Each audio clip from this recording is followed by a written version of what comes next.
దినాలు, భయంకరమైనటువంటి దుష్టకాలంలో ఉన్న దినాలు ఇవి. తల్లి భక్తి పర్రాళ్ళు అయితే పిల్ల మరింత భక్తి పర్రాళ్ళు అవుద్ది.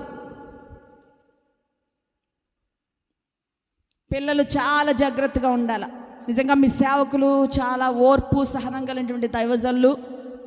సాగర్ బాబు కూడా చాలా ఓర్చుకుంటాడు. హవీలమ్మ కూడా పెద్దగా మాట్లాడదు. కానీ నేను అలా కాదండి. కువైట్లో మా విశ్వాసులకు అక్కడ 10 మంది ఉండని 100 మంది ఉండని, నేనంటే ఇది వస్తుంది. ఏమొస్తుందండి? ఇది నిలబడిన నోడిని నిలబడినట్టు తిడతాను. అసలు వాక్యం మొదలు పెడితే అసలు నేనున్నానేమో చూసుకుంటారు వాళ్ళు, ఇంకా మిస్ అయిపోతారు అనమాట. ఎక్కడ కనపడరు, కంటికి కనపడరు. ఎందుకో తెలుసా? భక్తి. మనం ఎక్కడున్నామో తెలుసా? దేవుని యొక్క అతి పరిశుద్ధమైన సన్నిధిలో ఉన్నాం. ఎవరెదుటున్నామో తెలుసా? భూమిని ఆకాశమును సృష్టించాడు. సర్వ సృష్టిని కూడా నోటి మాట చేత సృష్టించాడు. అలాంటి సృష్టికర్త అయిన దేవుని సన్నిధానంలో మనం ఉన్నాం. ఒక్కసారి దేవుడు భూమికి ఆజ్ఞ ఇచ్చి ఒకసారి డ్యాన్స్ వేయమ్మా అన్నాడు అనుకోండి. దేవుడు భూమి ఇలా ఒక్క స్టెప్ వేసింది అనుకోండి, ఎక్కడుంటాం? అదే భూకంపం అంటారు కదండి. మీ భాషలో ఏమంటారండి? భూకంపం. ఒక్కసారి కనుక భూమికి ఆజ్ఞ ఇచ్చి ఒక్క స్టెప్ వేయమ్మా, ఒక్కసారి ఒక్క డ్యాన్స్ ఒక్క స్టెప్ వేసి చూడన్నాం అనుకో, అది రక్షణ పొందినాడు దేవుని రాజ్యానికి, రక్షణ పొందినాడు ఇంకా అక్కడికే. రాత్రి మాట్లాడుకున్నాం కదా. నేను రాత్రి దేవుని వాక్యం ఎంతమందితో మాట్లాడింది? మీ కుడి హస్తం అయితే చూపించండి. నేను రాత్రి దేవుడు ఎంతమందితో మాట్లాడాడు, ఎంతమంది హృదయాలను దేవుని వాక్యం తాకింది. దేవునికి స్తోత్రం. హల్లెలూయా, హల్లెలూయా, హల్లెలూయా, హల్లెలూయా. దేవుడు గొప్పవాడు, మనుషులు గొప్పవారు కాదు. ఇందాక అమ్మ అంటుంది దేవుని సేవకురాలు వస్తుంది చప్పట్లు. నాకు కాదు కొట్టాల్సిన చప్పట్లు, దేవుని వాక్యానికి చప్పట్లు కొట్టండి, దేవునికి చప్పట్లు కొట్టండి. పరిశుద్ధాత్ముడు పని చేయకపోతే నేను పని చేయలేను. పరిశుద్ధాత్ముడు నన్ను తాకకపోతే నేను మీ మధ్యలో వాక్యం చెప్పలేను. చెప్పేది నేను కాదు. నా నోరు దేవుని స్వాధీనంలో ఉంటుంది. ఎక్కడుంటుందండి? దేవుని స్వాధీనంలో ఉంటుంది. దేవుడు ఏ మాట సెలవిస్తే ఆ మాట ఇక్కడ గాడిద నిలబడినా సరే దేవుడు పలికినట్లుగానే పలుకుతారు. ఎందుకంటే ఇది బలిపీఠం, దేవుని సన్నిధి. దేవుని యొక్క వాక్యాన్ని శ్రద్ధగా విందాము. దయచేసి ఎవరు కూడా అటు ఇటు కదలడానికి వీల్లేదు. మీకు టాయిలెట్ వస్తే తప్ప మూవ్ అవడానికి వీల్లేదు. అర్థమైందండి? మీకు టాయిలెట్ వస్తే తప్ప మూవ్ అవడానికి వీల్లేదు. మంచినీళ్ళు 1 గంట తాగకపోతే చచ్చిపోరు. So don't worry. మూవ్ అయితే ఎక్సెప్షన్ ఉంటుంది నా దగ్గర. ఎందుకంటే దేవునికి నేను అంత ప్రాధాన్యత ఇస్తాను, మనమందరం అంత ప్రాధాన్యత ఇవ్వాలి. అలాగే కళ్ళు మూసుకోండి. మీ కుడి హస్తం ఎత్తి చిన్న ప్రార్థన చేసిన తర్వాత దేవుని యొక్క వాక్యంలోనికి మనం వెళ్దాం. మన కుడి హస్తాలు ప్రభు వైపు చూపిస్తూ దేవుని సన్నిధిలో దేవుని వాక్యాన్ని వినడానికి అందరూ కళ్ళు మూయాలి, ఎవరూ చూడకూడదు. కళ్ళు మూసుకొని ప్రభు సన్నిధిలో దేవుని వాక్యం కొరకు మన హృదయాలను ఒకసారి సిద్ధపరచుకుందాము. నీవు పలికితే నాకు మేలయా,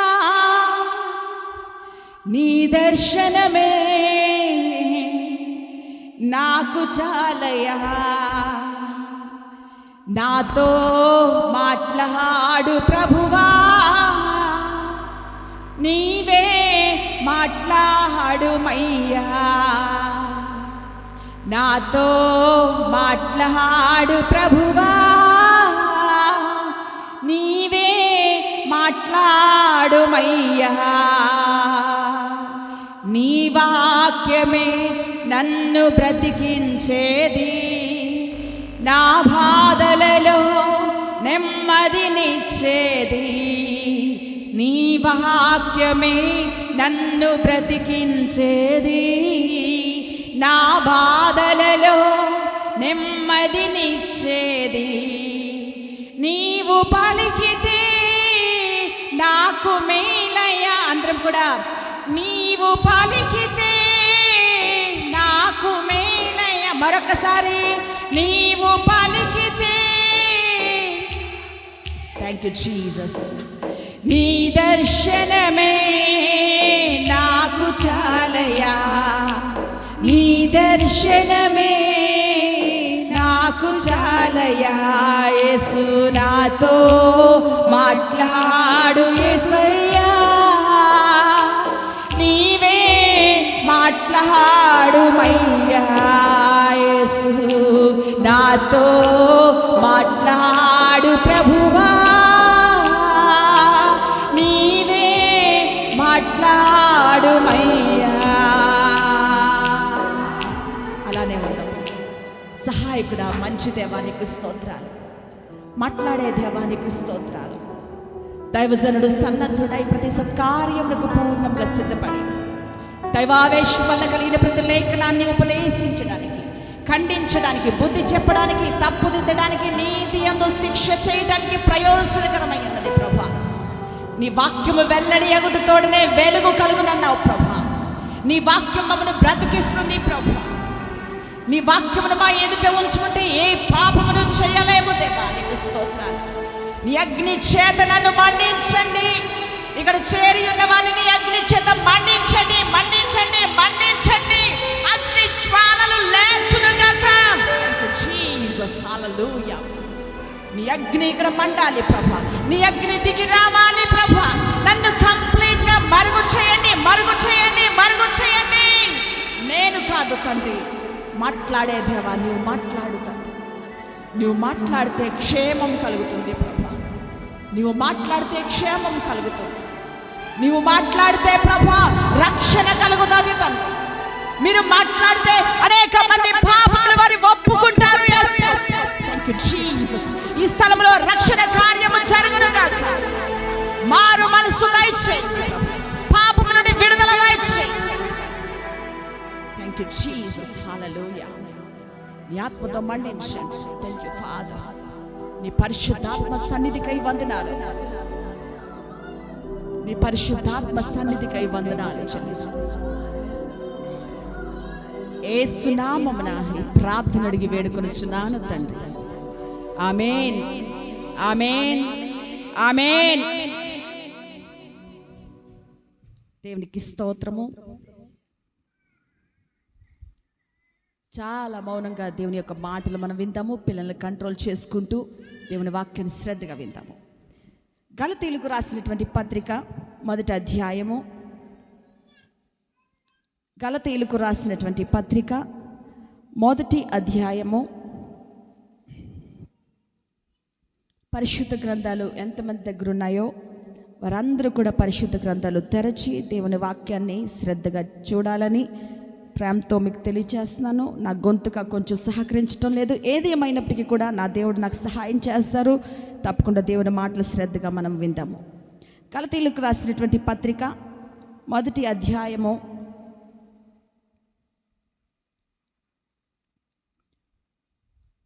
1 నుండి 5 వరకు ఒకసారి ధ్యానం చేద్దాము.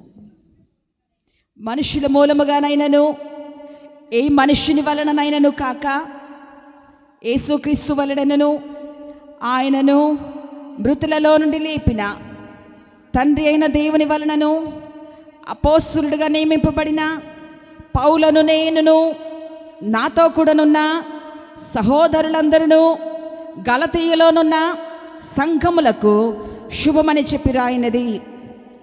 తండ్రి అయిన దేవుని నుండి మన ప్రభు అయిన యేసుక్రీస్తు నుండి మీకు కృపయు సమాధానమును కలుగునుగాక.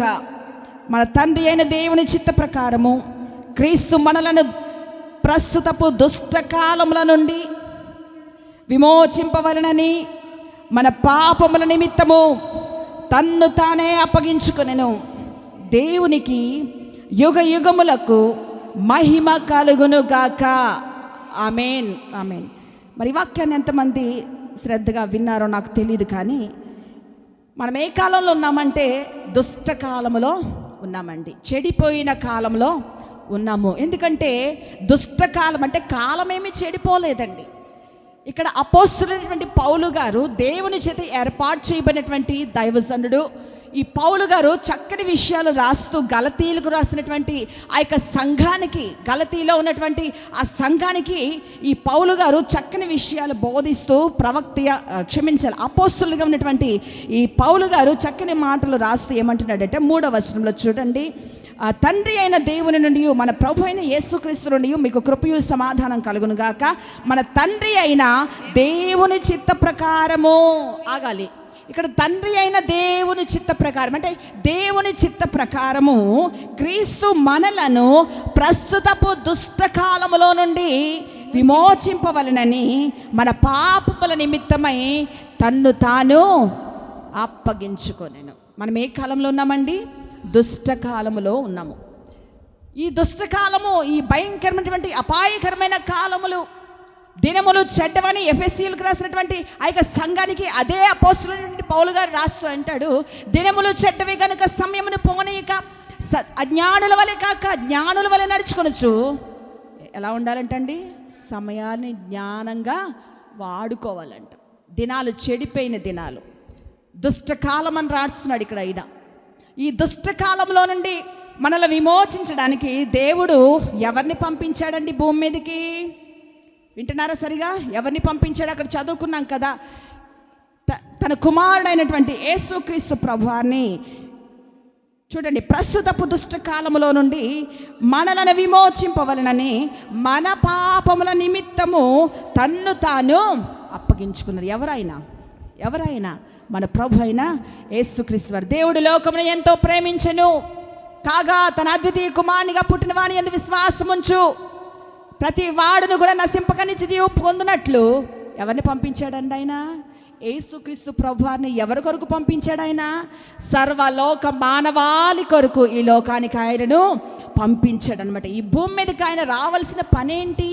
ఎందుకొరకు వచ్చాడంటే, ఆ యొక్క ప్రారంభంలో ఆదాము అవ్వలు మాత్రమే కాదు కానీ అసలు దేవుడు సృష్టిని చేసింది అంతా కూడా మంచిగా ఉండాలని, ప్రభుని స్తుతించాలని, ఆయన కొరకు బ్రతకాలని, ఆయన వలె ఉండాలని దేవుడు ఒక పరలోక రాజ్యం లాంటి ఒక సృష్టిని చక్కగా చేసి పెడితే ఆ సృష్టిని అంతా కూడా ఏం చేశారండి? పాడైపోయిన తర్వాత అనేక రకాలైనటువంటి తెగుళ్ళు పంపించాడు ఆయన. అనేక రకాలుగా సేవకులను పంపించాడు, హెచ్చరించాడు.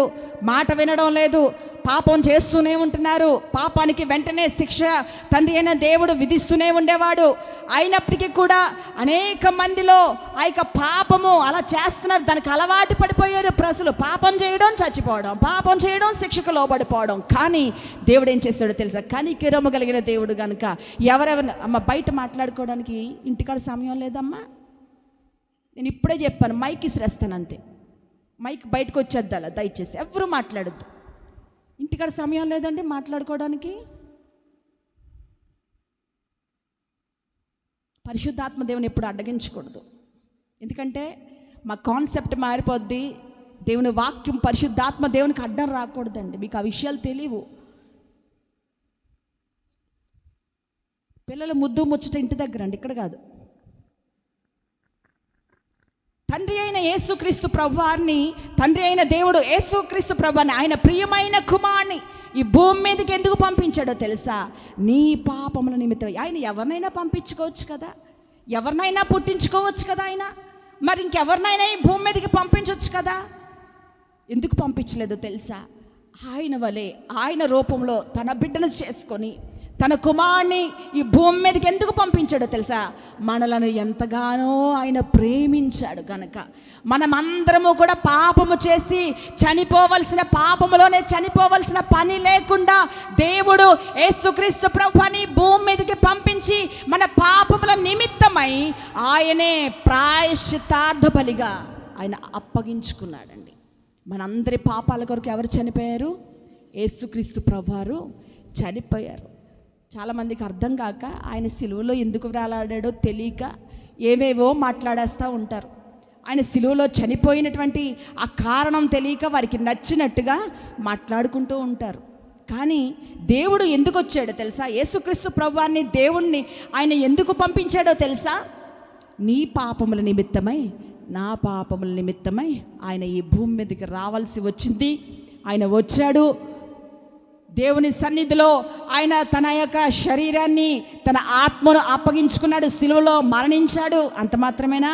తిరిగి మరలా 3వ దినాన్న మృత్యుంజయుడై తిరిగి లేచినటువంటి గొప్ప దేవుడు. అలాంటి దేవుడు ఇక ముందు లేడు, పుట్టబోడు, మరలా రాడు. నమ్మిన వారు దేవునికి స్తోత్రం చెప్పండి. హల్లెలూయా, హల్లెలూయా, హల్లెలూయా. దేవునికి స్తోత్రం. మనం ఏ కాలంలో ఉన్నామంటే దుష్టకాలంలో ఉన్నాము. ఎందుకు ఈ దుష్టకాలంలో మనం ఉన్నామంటే ఈ భయంకరమైన దినాలు వస్తాయని ముందుగానే యేసుక్రీస్తు ప్రభువారు ఆయనే స్వయంగా తెలియచేశారు. కానీ అయితే ఈ దుష్టకాలంలో నుండి విడిపించడానికి ఆయన నీ కొరకు నా కొరకు తన్ను తాను బలి అర్పణగా అర్పించుకున్నాడు. అయితే నీవు నేను కలిగి ఉండాల్సిందేంటో తెలుసా? ఈ కడవరి దినాల్లో జ్ఞానము చాలా అవసరము, దైవ భక్తి చాలా అవసరము, దేవుని సన్నిధిలో భక్తి చాలా అవసరము, దేవుని ఎడల భయభక్తులు చాలా అవసరము, పరిశుద్ధత చాలా అవసరము, పవిత్రత చాలా అవసరము. ప్రభు కొరకు బ్రతకడానికి ఒక త్యాగపూరితమైనటువంటి సమర్పణ కలిగిన జీవితం కావాలండి. కడవరి దినాల్లో చాలామందికి సమర్పణ ఉండదు, ఒక త్యాగం ఉండదు, దేవుని కొరకు ఒక ఒప్పుదల ఉండదు. ఒక సమర్పణతో ప్రభు సన్నిధిలో మనం ముందుకు సావాలి.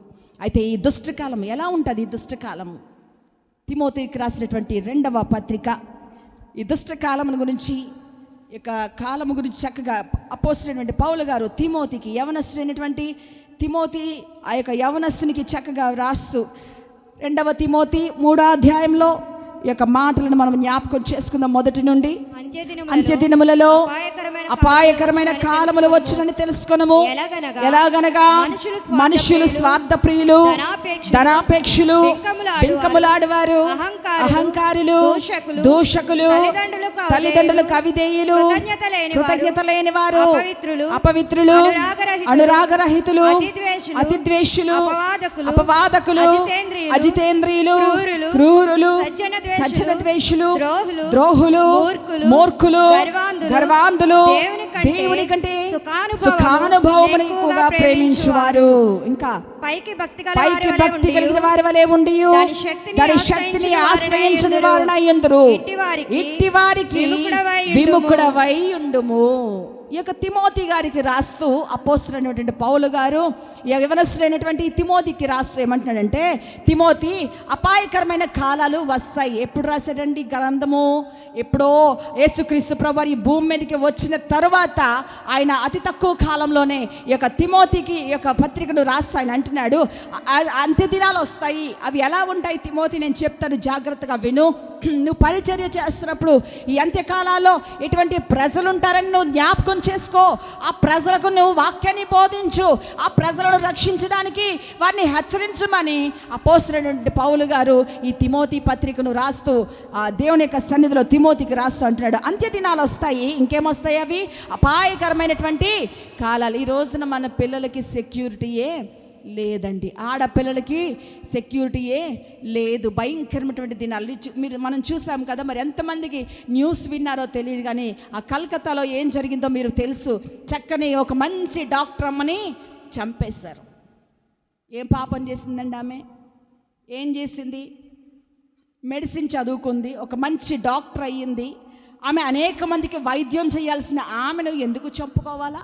మనుషుల్లో ఏం పెరిగిపోయిందండి? క్రూరత్వం పెరిగిపోయింది, కామం పెరిగిపోయింది. అసలు తల్లి లేదు, చెల్లి లేదు, పిల్ల లేదు, ఏమీ లేదు.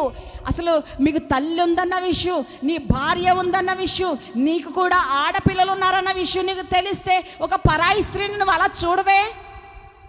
మనుషుల్లో ఏం పెరిగిపోయిందండి? క్రూరత్వము, కామము, కామపు కోరికలు. భయంకరమైనటువంటి దినాల్లో ఉన్నాము. మరి ఈ దినాల్లో మరింత జాగ్రత్తగా ఉండాలా. జాగ్రత్తగా అంటే మనం జాగ్రత్తగా ఉంటే సరిపోద్దండి, రక్షించబడిపోతామా? లేదే.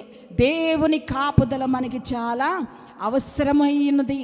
దేవుని సన్నిధి మనకు చాలా అవసరము, దైవభక్తి చాలా అవసరము. ఈ కడవరి దినాల్లో ప్రార్థన లేకపోతే, ఉదయకాలమే లేచి నీ కుటుంబం కొరకు నీవు ప్రార్థించకపోతే నీ కుటుంబం ఏ విధంగా రక్షించబడుతుంది? ఉదయకాలమే లేచి ఎంతమంది ప్రార్థిస్తారో నాకు తెలియదు. మరి ఆ ప్రార్థన నీ ఇంటికి కంచుకోటగా ఉంటుంది. యోబు తన పిల్లల నిమిత్తమై ఉదయకాలమే లేచి ప్రతిదీ నేను చూపిస్తే సమయం సరిపోదు కనుక యోబు తన పిల్లల నిమిత్తమై ఉదయకాలమే లేచి ప్రతి పిల్లోడు కొరకు ఏం చేసేవాడో తెలుసా? యోబు పాపం చేశారేమో అని, పాపం చేస్తున్నారేమో, ఒకవేళ పాపం జోలికి వెళ్తారేమో నా పిల్లలు అని దేవుని సన్నిధిలో బలర్పించేవాడంట. ఏంటి ఆ బలి? ప్రార్థన అనేటువంటి బలిపీఠము. మరి ఎంతమంది స్త్రీలు ప్రార్థనా బలిపీఠాలు ఉన్నాయి? ఎంతమంది పురుషులు మీ పిల్లల కొరకు ఉదయకాలమే లేచి ప్రభు సన్నిధిలో ప్రార్థిస్తున్నారు? కేవలం స్త్రీలేనా? పురుషులు కూడా పెందల కడనే లేచి ప్రభు సన్నిధిలో ఏం చేయాలండి? మోకరించి.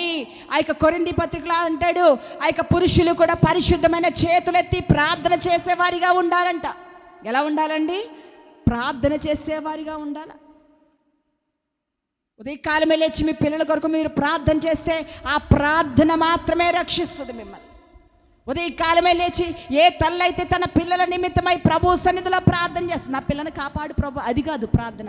ప్రభా నా బిడ్డకు రక్షణ దయచేయి ప్రభు, నా బిడ్డ పాపము జోలికి వెళ్లకుండా నీ కృప దయచేయండి తండ్రి, నా బిడ్డకు మారు మనసు దయచేయండి ప్రభా, నా కుమారుడికి రక్షణ దయచేయి ప్రభా, నా కుమార్తెకు రక్షణ దయచేయండి అయ్యా, నా బిడ్డలు బాప్తిస్మం పొందాలి తండ్రి, నీ సన్నిధిలో ఎదగాలి ప్రభువా, నీ సన్నిధిలో ఆత్మీయంగా వారు బలపడాలి తండ్రి. ఇది ప్రార్థన.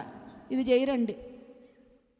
పెళ్లి వయసు వచ్చేసరికి ప్రభా మంచి బిడ్డను నాకు దయచేయి ప్రభా, పెళ్ళి ఘనంగా జరగాలి, చేసేది అన్య వివాహం, ప్రార్థన దేవుని సన్నిధిలో చేసేది దేవుని పెళ్ళి కాదు, దేవుని వివాహం కాదు, అన్య వివాహం ఏదో. అయితే దేవుడు చాలామంది దేవుణ్ణి ఎలా వాడుకుంటారంటే ఆపద మొక్కుల వాడుగా వాడుకుంటారు. దేనికండి? రోగం వస్తే నా రోగం బాగు చేసే, ఆయన ఏమైనా నీ కూలి పనోడా?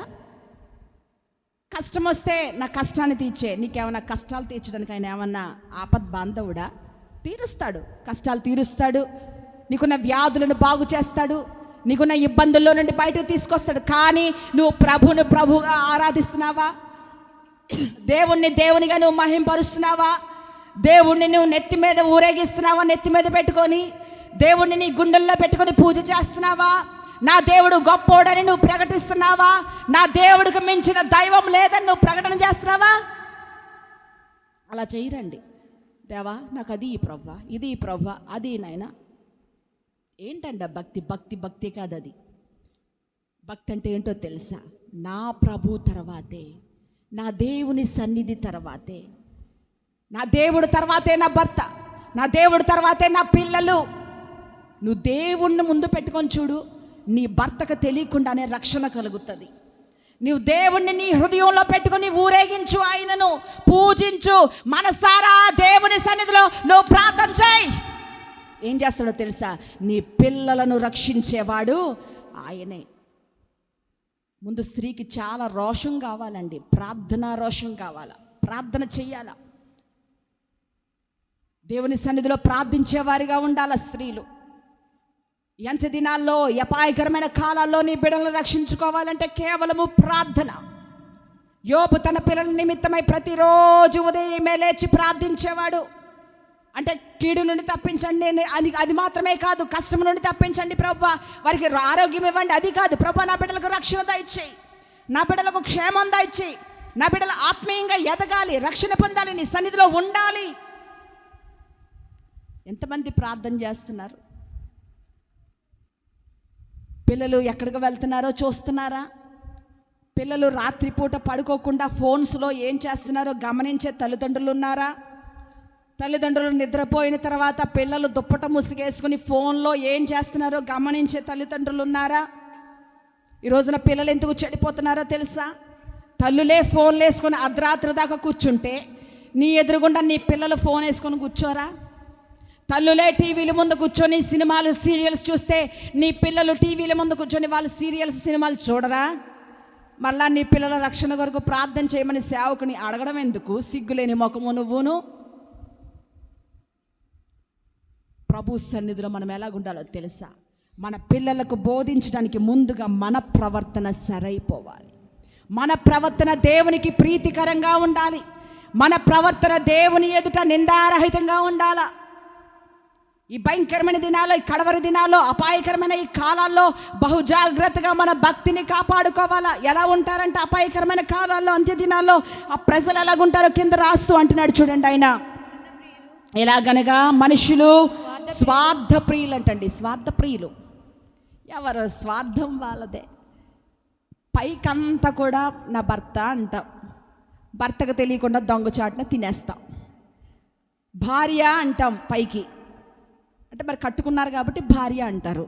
బయటికి వెళ్తే అసలు నీ భార్య తిన్నదో లేదో నువ్వు పట్టించుకో. నీకు ఆకలేస్తే ఏ బజ్జీల బండి దగ్గర అయినా ఆగి బిర్యానీ సెంటర్లో, ఇప్పుడు అన్నీ కూడా ఫాస్ట్ ఫుడ్ సెంటర్స్ వచ్చేసినాయి కదండి. పురుషులు చక్కగా బయటికి వెళ్ళి, మిమ్మల్ని అంటలేదండి, ఇక్కడ ఉన్న పురుషులందరూ కూడా చాలా మంచివారు, మీ గురించి కాదు, కానీ జనరల్గా నేను కొన్ని విషయాలు మీకు చెప్పాలని ఆశపడుతున్నాను. పురుషులు బయటికి వెళ్తే వాళ్ళకి ఆకలేస్తే తినేస్తారు. తినేటప్పుడు కనీసం భార్యను గుర్తు చేసుకుంటావా? నా భార్య ఏం తిన్నదో, నా భార్య ఉదయమే లేచిందే, ఇల్లంతా ఊడుస్తుంది, నా భార్య పిల్లలను చూసుకుంటుంది, నా భార్య అన్ని పనులు చేసుకుంటుంది, నా భార్య ఏం తిన్నదో, ఎలా ఉందో. ఎప్పుడైనా భార్యకు బలహీనత వస్తే ఈ అమ్మ కొంచెంసేపు పడుకో అని ఎప్పుడైనా నీ భార్యకు సహకరించావా? మాటతోనైనా పలకరించావా నీ భార్యని? ఎప్పుడైనా నీ భర్తకు రోగం వస్తే, అయ్యా నేనున్నాను, నీకేం పర్వాలేదు, నీ కొరకు ప్రార్థన చేస్తే దేవుడు స్వస్థపరుస్తాడు, నేను ప్రార్థన చేస్తాననే భార్యలు ఉన్నారండి. నాకు మా భర్త అంటే నాకు చాలా ఇష్టం. 7 సంవత్సరాలు కష్టపెట్టాను, 7 సంవత్సరాలు బాధ పెట్టాను. ఇప్పుడు నా భర్తకి వెన్నెముకలా ఉంటానండి నేను. ఆయనకి తెలియకుండా నేను ఏ పని కూడా చేయను. ఇది సాక్షార్థంగా చెప్తున్నాను, గొప్ప కొరకు కాదు. చాలామందికి అనిపిస్తుంది ఎంతసేపు ఆయన కోసం చెప్పుకుంటుంది, పిల్లల కోసం చెప్పుకుంటుంది అని అనుకుంటారేమో. సాక్ష్యం చెప్తున్నానండి, దేవుని కొరకు నేను బ్రతుకుతున్న నా విధానం చెప్తున్నాను. ఉదయం మేలేస్తాను, ప్రభువా నా భర్తను కాపాడు తండ్రి అని అడుగుతాను. నా భర్తని దాసుడు అని అడుగుతాను. నేను నా భర్తను 7 ఆత్మశక్తితో నిలబడాలి తండ్రి. నా భర్త ఇంకా మండించబడాలి ప్రభువా, నీ దాసుడు ఇంకా అగ్ని చేత మండించబడాలి, అనేకుల రక్షణార్థం నీ సేవను కొనసాగించాలని ప్రార్థన చేస్తాను. ఎంతమంది ఉన్నారు భర్త క్షేమాన్ని కోరుకునేటువంటి భార్యలు? ఎవరి స్వార్థం వారిది. దేవుడు అంటున్నాడు, ఈ అంత్యకాలాల్లో ఎలాంటి మనుషులు ఉంటారంటండి? స్వార్థ ప్రియులు అంటాం. భార్యను ప్రేమించే భర్తలు కావాలా? భార్య ఏం చేయాలి? భర్తకు లోబడాలని. ఎంతమంది లోబడుతున్నారండి భార్యలు? అమ్మగారు పడుకుంటే ఉదయకాలమే ఆ యొక్క భర్త కాఫీ కలుపుకొచ్చి, టీ కలుపుకొచ్చి లేపితే లెగిసే భార్యలు ఎంతమందో, సిగ్గులేని భార్యలు. ఉదయకాలం భర్త కాఫీ తేవాలండి, అప్పుడు కానీ అమ్మగారు లేవరు మంచం మీద నుండి. ఇంకా అటువంటి కుటుంబం ఏం దీవెన పొందుకుంటుందండి? అటువంటి కుటుంబం ఏం ఆశీర్వదించబడుతుంది? అందుకే వివాహం చేసుకుపోయే యవన పిల్లలకు చెప్తున్నాను నేను, అసలు ముందు ఆ అమ్మాయి ఇంట్లో పనులన్నీ చేస్తుందా లేదా, భక్తి ఉందా లేదా, అందం చూడకండి, డబ్బు చూడకండి, కట్నం తీసుకోకండి. కట్నం తీసుకునేవాడు గాడిద. దేవుని పిల్లలు కట్నాలు తీసుకోకూడదు. యవన పిల్లలకు పెళ్లి చేసుకోపోయే యవనస్తులకు నేను చెప్తున్నాను, అమ్మాయి ఎటువంటిదో మంచి సాక్ష్యం ఉందా, అమ్మాయి తల్లికి మంచి సాక్ష్యం ఉందా, అమ్మాయి ప్రార్థనా పర్రాలా, దేవుని సన్నిధిలో ఎదుగుతుందా, ఇవన్నీ తెలుసుకోండి. ఇవి అవసరం లేదు. ఏ కులం అమ్మాయి, మన కాపులేనంటావా? అవి అవసరం లేదండి. యేసుప్రభుది ఏ రక్తం అండి, ఏ జాతి, ఏ కులం? ఆయన ఏమైనా కాపు కులమా, రాజులా, మాల, మాదిగులా? కాదే. మరి నీకెందుకు కులం? ఆయనకు కులం లేదు, నీకెందుకు కులం? యవన పిల్లలు, మీరు మంచి భార్యలు చేసుకోవాలని, ప్రార్థనా పరులైన భార్యలు మీకు రావాలని మనసారా నేను మిమ్మల్ని దీవిస్తున్నాను. ఎందుకంటే కుటుంబం చాలా ప్రాముఖ్యమైంది. ఏ స్త్రీ అయితే పెందల కన్నే లేవదో ఆ ఇంటికి దరిద్రం, శని అక్కడే ఉంటాడు, సాతానుగాడు ఆ ఇంట్లోనే ఉంటాడు. నేను ప్రశ్న అడుగుతాను, దానికి సమాధానం చెప్పండి. సిగ్గుపడొద్దు, భయపడొద్దు, ఎవరు ఏదో అనుకుంటారని. రత్నమ్మ ఆంటీ గారిని లేపండి, ఏమనుకోవద్దు దయచేసి. నేను ఒక ప్రశ్న అడుగుతాను, ఎంతమంది ఉదయకాలమే కనీసం 4కి లేవాలి, కనీసం 4 వద్దు, కనీసం పోనీ లేవలేరు, లేవలేకపోతున్నారు అనుకుంటే 5 గంటలుగా లేచే స్త్రీలు ఎంతమంది ఉన్నారు? దేవుని సన్నిధిలో ఉన్నారు. అబద్ధం చెప్పకుండా మీ కుడి హస్తం ఎత్తండి. 5 గంటలుగా లేచే స్త్రీలు ఎంతమంది ఉన్నారు? 4కి లేచేవారు ఎంతమంది ఉన్నారు? దేవునికి స్తోత్రం. హల్లెలూయా, హల్లెలూయా, హల్లెలూయా. 5 గంటలుగా లేచి ప్రార్థించే స్త్రీలు ఎంతమంది ఉన్నారు? 5 గంటలకు లేచి ప్రార్థించి దేవునికి స్తోత్రం, హల్లెలూయా, మీ కుటుంబాలు మరింతగా దీవించబడునుగాక. సోమరులు మిగతా వాళ్ళు సోమరులు. అలా ఉంటే నీ ఇల్లు దీవెన పొందుకోదమ్మా. అలా ఉంటే నీ ఇంటి నిండా శని దరిద్రమే ఉంటుంది. ఎందుకో తెలుసా? పెందల కన్నే ఆడది మంచం మీద ఉండకూడదండి. ఎక్కడ ఉండాలా? దేవుని పాదాల చెంత, దేవుని ఎదుట కనబడాల 4 గంటలకి. ఆ స్త్రీ ఇల్లు వర్ధిల్లుతూనే ఉంటుంది. సామెతలు 31 బాగా చదవండి ఇంటికి వెళ్ళిన తర్వాత. పెందల కడనే లేస్తుందంట, ప్రార్థన చేస్తుందంట. యెహోవా యందు భయభక్తులు కలిగిన స్త్రీలు ఆ విధంగా ఉంటారంట. భయము భక్తి లేని కోళ్ళు ఎక్కడైనా పడుకుంటాయి, ఎలాగైనా పడుకుంటాయి, ఎప్పుడైనా లెగుస్తాయి. వాటికి భయం ఏమంతే. కొంతమంది తల్లులే దగ్గరుండి నేర్పిస్తారు, అమ్మ పర్లేదు పడుకో. నేర్పించాల పిల్లలకి ఉదయకాలమే లేవడం. ఒకవేళ పిల్లలు లేటుగా చదువుకొని పడుకుంటే అది వేరే విషయం. కనీసం వారికి నీతిని నేర్పించాలా, కొన్ని విషయాలు వారికి తెలియచేయాలా. స్వార్థం అండి, ఎవరి స్వార్థం వారిదే. తల్లుల స్వార్థం తల్లులది. ఇంకా పిల్లలకు నేర్పించే సమయం ఎక్కడ? ఏ చీర కట్టుకోవాలా, ఏ పక్కింటి ఆవిడ ఏ చీర అమ్ముతుందా, ఎక్కడికి వెళ్ళి తెచ్చుకుందామా, ఇదే ఆలోచన ఎంతసేపు కూడా. ఎవరు ఏ సినిమాకి వెళ్తున్నారా, లేకపోతే భర్తతో ఎప్పుడు పోట్లాడదామా, భర్తతో ఎప్పుడు యుద్ధానికి వెళ్దామా, ఇంకా కుటుంబాన్ని ఇంకా పిల్లల్ని ఎలా ఉన్నారో ఏంటో ఈ వండుదాం పెడదాం. ఈరోజు వంటలు కూడా తక్కువేనండి. ఆడవాళ్ళు వంటలు కూడా చేయట్లేదు ఈ మధ్యలో. అంతా కూడా లేటెస్ట్. రైస్ వండేస్తే కర్రీస్ తెచ్చేయండి బయట నుండి. ఏంటండి అంత లేటెస్ట్. అన్నం చేసేస్తానండి కుక్కర్లో, మీరు మాత్రం కర్రీస్ బయట నుండి తెచ్చేయండి. అబ్బా, అందుకే రోగాలు ఎక్కువైపోతున్నాయి, జ్వరాలు ఎక్కువైపోతున్నాయి. అందుకనే వ్యాధులు రోగాలు ఎందుకు వస్తున్నాయి? కాస్త శరీరం వంచి నడుము వంచి కాస్త కష్టపడి, అది దేవుడు ఇచ్చినటువంటి వాగ్దానం అండి. దేవుడు స్త్రీలకు నేర్పిస్తున్న సామెతలు 37 పెందల కన్నా లేస్తుంది, తన భర్తకు అన్నీ సిద్ధపరుస్తుందంట. పెందల కన్నా లేచి ఏం చేస్తుందమ్మా? తమ ఇంటి వారికి భోజనం సిద్ధపరుస్తుందంట. భర్తలారా మీకు చెప్తున్నాను, మీ భార్య ఎప్పుడైనా బయట నుండి కర్రీస్ తీసుకురండి అని చెప్తే ఏమ్మా కాస్త వండకూడదా అని అడగండి. అలా అంటే మళ్ళీ గిన్నెల మీదకి ఇసిరేస్తారేమో. ఇంట్లోకి కూడా రానివ్వరు, ముద్ద కూడా పెట్టరు మీరు. దేవుని సన్నిధిలో అలాంటి స్త్రీలుగా మనము ఉండకూడదు. ఇదంతా ఎక్కడొస్తుందో తెలుసు? స్వార్థం. నీ ఒళ్ళు నలగకూడదు అనుకుంటావు, కష్టపడకూడదు అనుకుంటావు, భర్తని బాధ పెట్టేవారిగా ఉండదు. అసలు భర్త ఎంత సంపాదిస్తున్నాడో, అయ్యో ఎంత తెస్తున్నాడో, ఆయనకి ఎంత కష్టార్జితం వస్తుందో. కొన్నిసార్లు చూడండి, కొంతమంది పురుషులు చెప్పుకోరండి. పాపం స్త్రీలు ఏది అడిగినా చేసి పెడతారు, చెప్పుకోరు. ఏమన్నంటే ఒకవేళ ఈమెతో నేను గొడవ భరించలేను, ఒక భయము. ఎందుకంటే గయ్యాలి అయిన భార్య ఇంకేం చేస్తుందండి? ఇంకా సిగ్గు తెచ్చినది ఎముకలకు కుళ్ళంట. ఇంకా అటువంటి భర్తలు ఏం చేస్తారు చెప్పండి? ఇంకా ఏమి అడగరు వాళ్ళు, ఏం చెప్పరు. ఆయన జేబులో 100 రూపాయలు ఉన్నాయో ఈ భార్యకు తెలియదు, లేకపోతే 10 రూపాయలు ఉన్నాయో, అసలు నా భర్త తిన్నాడో లేదో, ఆయనకి ఎంత కష్టం ఉందో వెనకాల, ఇంకేమైనా అప్పులున్నాయేమో, ఎక్కడైనా ఏదైనా కట్టాలేమో, ఏం ఆలోచనలు ఉండవండి కొంతమందికి. ఎంతసేపు ఈవిడ సోకులే, ఈవిడ చీరలు, ఈవిడ బంగారు నగలు, ఈవిడ డ్రెస్సింగులు, ఈవిడ మేకప్లు. భర్త ఎలా పోయినా పర్వాలేదు, భర్త బ్రతకాలని కోరుకోవాలండి. నీకు ఉన్న ఒక చీర అయినా సరిపోద్ది, ఉన్నాయి కొద్దిపాటివి అయినా సరిపోతాయి. మనకి ఇంట్లో టీవీ లేకపోతే వచ్చే నష్టమేమీ లేదండి, మనకి ఇంట్లో సోఫా సెట్ లేకపోతే వచ్చే నష్టమేమీ లేదు. ఒకవేళ మెడలో వేసుకోవడానికి పెద్ద బంగారపు హారం లేకపోతే వచ్చేదేమీ లేదు. బయట స్త్రీలు ఎన్నన్నా మాట్లాడతారు, చూసిన ఎల్లా. అందుకే లోకాశ, ఈ శరీరాశ, నేత్రాశ, ఈ జీవపు డంబము, ఇవన్నీ కూడా ఈ లోక సంబంధమైనవి. స్త్రీలు ఆ యొక్క ఆశా నిగ్రహం చాలా అవసరం స్త్రీలకు. చూసిందల్లా కోరడమే. మా చిన్న పాప కడుపులో ఉన్నప్పుడు మా పాస్టర్ గారు బయటకు తీసుకెళ్ళేవారు. అప్పటికి మేము సేవకు రాలేదు, కానీ దేవుని పరిచర్యలో ఉన్నాము. ఆయన సంగీత పరిచర్యలో ఉండేవారు, నేను పాటలు పాడేదాన్ని. దేవుని పరిచర్యలో అలాగ తిరుగుతూ ఉండేవాళ్ళం అంతే. మా చిన్న పాప కడుపులో ఉన్నప్పుడు నేను రోడ్డు మీద వెళ్తున్నప్పుడు బండి మీద నేను చూసిందల్లా అడిగేదాన్ని, ఏమంటే అది కొనొచ్చు కదా, ఇది కొనొచ్చు కదా. ఆయన దగ్గర డబ్బులు ఉండేవి కాదు, ఏదో ఉండేవి, కొద్దిగా ఉండేవి.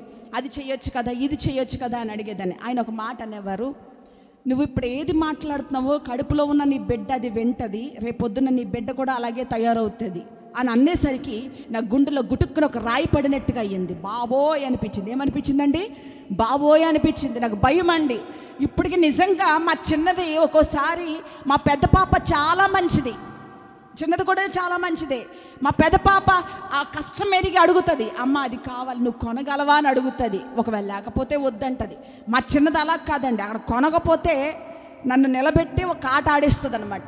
నేను జాగ్రత్తగా వాళ్ళ డాడీ చేత చెప్పిస్తాను. నేను వెంటనే వింటది. కొంతసేపటికి వాళ్ళ అక్క చెప్తుంది, మమ్మీ దగ్గర డబ్బులు లేవు నువ్వు ఆగు అంటది. దాని గురించి అది మంచిదా కాదా మనం ఆలోచించి కొనాలి అంటది. అప్పుడు దానికి కొంతసేపటికి సెట్ అవుతుంది అన్నమాట మైండ్లో. అప్పుడు నాకు ఈ మధ్యకాలంగా గుర్తొచ్చింది ఏంటో తెలుసా, నిజమే కదా నా భర్త చెప్పింది అక్షరాల నిజం. నేను అప్పుడు అలాగన్నా నా బిడ్డ కడుపులో ఉన్నప్పుడు, ఆ బిడ్డ ఇప్పుడు ఏం చేస్తుంది, రోడ్డు మీదకి ఎప్పుడైనా తీసుకెళ్తే నాకు అది కావాలి, అది కొనేదాకా నా ప్రాణం తీసేద్ది. నేను మాత్రం కొనలేండి, వారికి చెప్తాను, అర్థమయ్యేలాగా చెప్తాను. అవసరమైతేనే వాటిని మనము కొనాలి. అయితే కడవరి దినాల్లో మనుషులు ఎలా ఉంటారంటండి, స్వార్థ ప్రియులుగా ఉంటారు. ఇంకెలా ఉంటారు, ధనాపేక్షలు. ధనాపేక్ష సమస్తమైన కీడులకు మూలము. డబ్బు డబ్బు డబ్బు. కొంతమందికి అందరికీ కూడా గుండె ఎలా కొట్టుకుంటుందండి, లబ్ దబ్ లబ్ దబ్ లబ్ దబ్ అని కొట్టుకుంటుంది. గుండె అలాగే కదా కొట్టుకుంటుందండి, లేకపోతే డబ్బు డబ్బు డబ్బు డబ్బు అనుకుంటుందా? మరి కొంతమందికి మనసు గుండె అలాగే కొట్టుకుంటుందండి, డబ్బు డబ్బు డబ్బు డబ్బు డబ్బు డబ్బు డబ్బు డబ్బు డబ్బు డబ్బు డబ్బు డబ్బు. ఏం కొట్టుకుంటుందండి గుండె? ఇదే జనరల్గా మనుషుల గుండె లబ్ దబ్ అంటే, కొంతమంది గుండె డబ్బు డబ్బు డబ్బు డబ్బు డబ్బు డబ్బు. చచ్చిపోయిన వాళ్ళతో ఎక్కడ ఏమన్నా పట్టుకెళ్తున్నారా, కూడా డబ్బు వేసుకెళ్తున్నారండి, కూడా కట్టుకున్న బిల్డింగ్కు పట్టుకెళ్తున్నారా? మొన్న మా నాన్నగారు వాళ్ళు ఇంటి ఎదురుగుండా ఒక ఆయన చనిపోయారు. ఆయనకి ఇల్లు అంటే చాలా ప్రాణం. ఇంట్లో బాగా అందంగా కట్టుకున్నాడు ఆయన దేవుల్లో ఉన్న వ్యక్తి. అయితే ఇల్లంటే చాలా ప్రాణం. ఇంటి చుట్టూరే తిరుగుతాడు, డాబా ఎక్కేస్తాడు, డాబా చుట్టూరు తిరిగేస్తాడు. ఇంటికి చిన్న మచ్చ కూడా అవనివ్వడు. అన్ని పైకి కిందకి చాలాసార్లు ఎక్కుతాడు దిగుతాడు. ఆయన చనిపోయాడు. నేను కూడా ఇల్లు వెళ్తుందేమో అని చూశానండి. ఆయన కూడా ఇల్లు వెళ్ళలేదు, అక్కడే ఉంది ఇల్లు. ఎవరైనా అంతే. ఒంటి మీద నూలిపోకు కూడా ఉండదు వచ్చేటప్పుడు మనకు, అక్కడి నుండి వెళ్ళేటప్పుడు అలాగే పోతాం. దిగంబరిగానే వచ్చావు నీవు, దిగంబరిగానే పోతావు. మన్నైన నీవు మన్నైపోతావు. ఇదో ఒక దినమందున దేవుడిచ్చిన ఆత్మ దేవుని యొద్దకు చేరును. నీకంటూ ఏముందిలే, దేవుడిచ్చిన ఆత్మ దేవుని యొద్దకు చేరును. నీకంటూ ఏముందిలే, నీకంటూ ఏముందిలే. ఎలా వచ్చారంటండి, భక్తుడు రాసుకున్నాడు పాట. ఎలా వచ్చాడంటండి, ప్రసంగి చివరిలో ఉంటుంది, మన్నైనది మళ్ళా మన్నికి చేరిపోతుంది. నీ ఆత్మ వచ్చిన ప్రభు యొద్దకు వెళ్ళిపోతుందంట. మరి ఎందుకండి ప్రయాస? మనిషికి ఎంత ఆశ ఉన్న దానితో తృప్తే ఉండదు, ఇంకా సంపాదించాలి, ఈ అంత్య దినాలు ఇటువంటి ప్రజలు ఉంటారంటండి. మీకు ఎందుకు చెప్తున్నానంటే, మీరు నవ్వుకోవడానికి లేకపోతే మిమ్మల్ని ఏదో మీకు ప్రలోభ పెట్టడానికి నేను ఈ మాటలు చెప్పటం లేదు. ఈ అంత్య దినాల్లో ఈ తిమోతికి అపోస్తలుడైనటువంటి పౌలు గారు రాస్తూ అంటాడు, ఓ తిమోతి, ఈ అంత్య దినాల్లో ఈ అపాయకరమైన కాలాల్లో స్వార్థ ప్రియులు, ఎవరి స్వార్థం వారిది. కుటుంబంలో నమ్మకం లేదండి. కుటుంబంలో భర్త స్వార్థం భర్తది, భార్య స్వార్థం భార్యది, పిల్లల స్వార్థం పిల్లలది. నచ్చిన అమ్మాయిని తెచ్చేయటం, నచ్చిన అబ్బాయిని ఇంట్లో తెచ్చేయటం అంతా కూడా. ఇప్పుడు మ్యారేజ్లు కూడా చాలా విచిత్రమైనటువంటి వివాహాలు.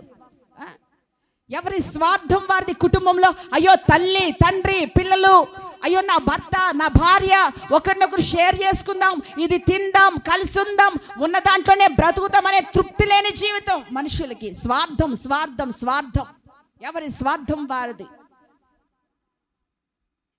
ఇటువంటి ప్రజలు ఉంటారంటండి స్వార్థపరులు. ఒకవేళ నువ్వు స్వార్థపరురాలుగా ఉన్నావేమో, స్వార్థపరుడుగా బ్రతుకుతున్నావేమో, అలా ఉండకూడదని దేవుని వాక్యం హెచ్చరిస్తుంది.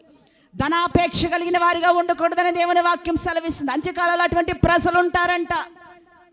ఉంటే సూది బెజ్జంలో దూరుతుందంట, కానీ ధనవంతుడు పరలోక రాజ్యంలో ప్రవేశించటం దుర్లభము, కష్టం, అసలు నెవర్, హైలీ ఇంపాసిబుల్. వెళ్ళవు పరలోకం ధనవంతుడు అయితే. ధనం మీద ఆశ ఉంటే నువ్వు పరలోక రాజ్యం పొందుకోలేవు. ఎంత ఆశో కొంతమందికి, పిల్లికి బిచ్చం కూడా పెట్టరు, పేదవాడికి ముద్ద కూడా పెట్టరు. ఇంటి ముందుకి ఎవరైనా అడుక్కునే అసలు ఎలా సమయం లేదు, చేతులు ఖాళీ లేవు. ఎవరైనా కళ్ళెదురుగుండా వస్త్రహీనుడిగా కనబడితే ఒక ముద్ద పెట్టలేవు, ఒక బట్టలు ఇవ్వలేవు. మా ఇంటికి ఒక ఆయన వస్తాడు, మా మావయ్య, మా చిన్న మావయ్య, మా లాస్ట్ మావయ్య. నాకు చాలా ఇష్టం, కానీ ఇంకా మారు మనసు పొందలేదు. నేను చెప్తున్నాను, నేను మొన్న కూడా వచ్చినప్పుడు చెప్పాను, బాబు మారు మనసు పొందు నువ్వు. మా తల్లి గారి మీద ఉన్నటువంటి ప్రేమను బట్టి, దేవుని ప్రేమను బట్టి నేను వచ్చిన తర్వాత ఫోన్ చేశాను, మావయ్య ఎక్కడున్నావు? మా ఊర్లోనే, ఇక్కడ పాలకొల్లోనే ఉంటాడు. మావయ్య ఎక్కడ ఉన్నావు అంటాను. ఇక్కడే ఉన్నానమ్మా అంటాడు. ఒకసారి ఇంటికి రా అన్నాను. వచ్చిన తర్వాత పాపం చిన్న పని చేస్తాడు. నేను కానీ మా తండ్రి గారు కానీ ఊరికినే, మా తమ్ముడు కానీ ఎవరు వదిలిపెట్టాం. మాకు కలిగిందల్లా పెడతా ఉంటాం. ఆహారం విషయంలో లోటు చేయము. మాకున్నదంతా మేము పెడుతూనే ఉంటాము, చూస్తాం, డబ్బులు ఇస్తాం, అన్నీ చేస్తాం. నేను అంటాను, నువ్వు అన్ని మంచి పనులు చేస్తున్నావు, కానీ రేపొద్దున్న చచ్చిపోతే నువ్వు ఎక్కడికి వెళ్తావు అని అడిగాను. అన్నాడు, ఏమోనమ్మా అన్నాడు. అదేంటి ఏమోనమ్మా ఏంటి? రెండున్నాయి తెలుసు కదా. యేసు ప్రభు ఈ భూమి మీదకి వచ్చాడని నీకు తెలుసు కదా. పరలోకం నరకం రెండున్నాయి కదా. ఒకవేళ నువ్వు ప్రభువుని విశ్వసించి పాపాన్ని విడిచిపెట్టి ప్రభు కొరకు బ్రతికితే పరలోకం వెళ్తావు. ఒకవేళ నువ్వు విశ్వసించకుండా ఇంకా ఈ లోకం కొరికే నువ్వు బ్రతికితే, ఇలాగే నువ్వు బ్రతికితే, మందిరము గుడి బడి లేకుండా, భక్తి లేకుండా నువ్వు ఇలాగే జీవిస్తే నరకం ఉంది మావయ్య అని చెప్పాను నేను. చాలాసార్లు, 1-4 సార్లు చెప్పాను నేను అన్నమాట. ఒకవేళ ఇంటికి రావడం మానేస్తాడేమో అనుకుని నేను మళ్ళీ ఫోన్లో కూడా ఫాలోఅప్ చేస్తాను. రా మావయ్య అని పిలుస్తాను, కూర్చోబెడతాను, కొంతసేపు తినడానికి ఏదో ఒకటి పెడతాను, టీ ఇస్తాను, అన్నీ ఇస్తాను, మళ్ళీ డబ్బులు ఇస్తాను. నువ్వు రక్షణ పొందాలా, మందిరానికి రావాలా, దేవుని వాక్యం వినాలా, పరలోక రాజ్యం వెళ్ళాలి. నువ్వు దేవుని రాజ్యాన్ని పోగొట్టుకోకూడదు. మనలో ఎవరైనా చెప్తున్నామంటే పరలోక రాజ్యం వెళ్ళాలని మన బంధువులకి అసలు మనకేదే అసలు కేర్ ఆఫ్ అడ్రస్ లేదు. మనమే అసలు పరలోకం వెళ్తామో లేదో మనకే ఒక నిశ్చయత లేదు. ఎందుకంటే ఇంకా గూడు కట్టుకుని ఉన్నాయి, పాపాలు మనలో ఉండిపోయినాయి. మారు మనసు పొందావు ఎప్పుడు 30 సంవత్సరాల కిందే రక్షణ పొందాం. ఈ 30 సంవత్సరాల నుండి 30 లక్షల ప్రసంగాలను వినేసావు. మీకు ఈ ప్రసంగాలు కొత్త ఏం కాదు. తిరిగి కూర్చోబెట్టి నాకే వాక్యం చెప్తారు మీరు. మీకు ఏం లెక్కేం కాదండి, మీ ప్రసంగాలు దొర్లెళ్ళిపోతున్నాయి. నేను ఇక్కడ ఈ మెసేజ్ ఒకటేనా, మీరు యూట్యూబ్లో ఎన్ని నేస్తున్నారో మీరు? మారు మనసు ఉందా? పాపాన్ని విడిచిపెట్టారా? రక్షణ పొందారా? ప్రభు కొరకు అబద్ధాలు మానుకున్నారా? ప్రభు మాట్లాడతాడు, వ్యభిచారం చేయొద్దన్నారు, మానుకున్నావా? నువ్వు దొంగతనం చేయొద్దన్నాడు, మానుకున్నావా? చూపు సరి చేసుకోమన్నాడు, చూస్తున్నావా? సరిగా చూస్తున్నావా? వంకర చూపులు చూస్తున్నావా? నడక సరి చేసుకోమన్నాడు, వంకరగా నడుస్తున్నావా? తిన్నగా నడుస్తున్నావా? మా కువైట్లో, మా అరబ్ భాషలో ఒక మాట ఉంటుంది. అది మాట ఎక్కువ కువైటీస్ వాడుతూ ఉంటారు. మిన్ని మైరో సీదరో, అంటే నువ్వు సీదగానే, అంటే నువ్వు స్ట్రైట్గా నడవాలి తప్ప అటు ఇటు వంకర అడుగులు వేయకూడదు అంటారు. వంకర అడుగులు వేయకూడదు. దేవుని పిల్లలు వంకర నడకలు నడవకూడదండి. దొంగ చూపులు చూడకూడదు. మందిరంలోనే ఉంటారు సైడ్ లుక్కులు, మందిరంలోనే ఉంటారు పక్క చూపులు, వారు చూపులు, మందిరంలోనే ఉంటారు వంకర నడకలు. దేవుని పిల్లలు బహు జాగ్రత్తగా ఉండాలి. అంత్య దినాలు అపాయకరమైన కాలాలు. స్వార్థ ప్రియులు ఉంటారు, ధనాపేక్షలు ఉంటారు. మూడవది బెంకములాడేవారు. అబ్బే అది కాదు ఇది కాదు, నువ్వు అబద్ధం, భయంకరమైనటువంటి అబద్ధాలు, నువ్వు ఇదే కదా సత్యం అంటే అబ్బే అలా కాదు. ఇంకా అవసరమైతే గొడవకు దిగిపోతారంట. అవసరమైతే గొడవకి ఏంటి, అది సత్యాన్ని ఒప్పుకోకుండా బెంకములాడతారంట వారు. అంటే అబద్ధాన్ని కొంచెం కఠినంగా ఖండించి చెబుతారంట బెంకములాడేవారు. ఇంకా అహంకారులు, అబ్బో భయంకరమైన అహంకారం అండి, భయంకరమైన అహంకారము. కడవరి దినాల్లో ఏదైనా ఒక మాట ఎవరైనా ఏదైనా చెప్తే ఆ చెప్పావులే, చెందావులే, ఎంత అహంకారమో. అసలు స్త్రీకి మరింత అహంకారం పెరిగిపోయింది కడవరి దినాల్లో. ఎక్కడ స్త్రీకి లోబడే, అసలు స్త్రీలు ఒకప్పుడు అన్య స్త్రీలను చూడండి, నిజంగా వారు ఎంత విధేయతగా ఉంటారు. ఒకవేళ రహస్య జీవితాలు మనకు తెలియదు అనుకోండి, వారు ఎలా జీవిస్తారో మనకు అవసరం లేదు, కానీ నిజంగా అన్యులు చక్కగా భర్తలకు లోబడి ఉంటారు. బయటికి వెళ్తే సమాజంలో భర్తను గౌరవిస్తారు, సమాజాన్ని గౌరవిస్తారు, అక్కడికి వచ్చిన వారిని పలకరిస్తారు. మనలో మనకి వందనాలే ఉండవు. అక్కడ పాస్టర్ గారు కూర్చొని, పాస్టర్ అమ్మ గారు కూర్చొని, సేవకులు కూర్చొని, ఎవరు కూర్చొని, యవనస్తులకి లేదు వందనాలు, పిల్లలకి లేదు, ఎవరికి లేదు వందనాలు ఏమి ఉండవండి. ఎందుకంటే మనుషులు ఏంటి, నేనే గొప్ప అనే అహంకారం, నా నీతే గొప్ప అనే అహంకారం. మన నీతి ఎలాంటిదంటండి, యెషయా ప్రవక్త చెప్తాడు, మన నీతి యావత్తు దేవుని సన్నిధిలో ఎలా ఉందంటండి, మురికి గుడ్డ తెలుసు కదా మనకి, పొయ్యి గుడ్డ. ఇంటికాడ బాగా పొయ్యిల మీద వంటలు చేసే వాళ్ళకి బాగా తెలుస్తుంది, ఇంట్లో పొయ్యి గుడ్డ కిచెన్లో ఆడవాళ్ళకి మీ అందరికీ బాగా తెలుసు కదా. ఆ యొక్క గుడ్డను నానబెట్టి బాగా పిండండి, 10 సార్లు జాడించిన ఆ మురికి వస్తానే ఉంటుందంట. మన నీతి అంత మురికిగా ఉందంట. ఎవరి దృష్టిలో? దేవుని దృష్టిలో. Praise lord. హల్లెలూయా, హల్లెలూయా. బింకములాడేవారిగా, అహంకారులుగా ఉండకూడదు. స్త్రీకి వినయము చాలా అవసరము, విధేయత చాలా అవసరం. అందుకే కొరింథీ పత్రికలు అంటాడు పౌలు గారు, స్త్రీ మౌనంగా ఉండాలి, సంఘంలో మాట్లాడటానికి ఉపదేశించడానికి కూడా అవకాశం లేదంట. మరి మీరు మాట్లాడుతున్నారు కదండి అనొచ్చు. నేను దేవుని చేత అభిషేకించబడిన సేవకురాలనని ఖచ్చితంగా నేను చెప్పగలను. అదే పౌలు గారు అంటాడు, మరొక చోట అంటాడు ఆయన, ఒకవేళ స్త్రీ సంఘంలో మాట్లాడవలసి వస్తే తన భర్త యొద్ద నేర్చుకొని మాట్లాడాలంట దేవుని సన్నిధిలో. నేను అలా మాట్లాడుతున్నానండి.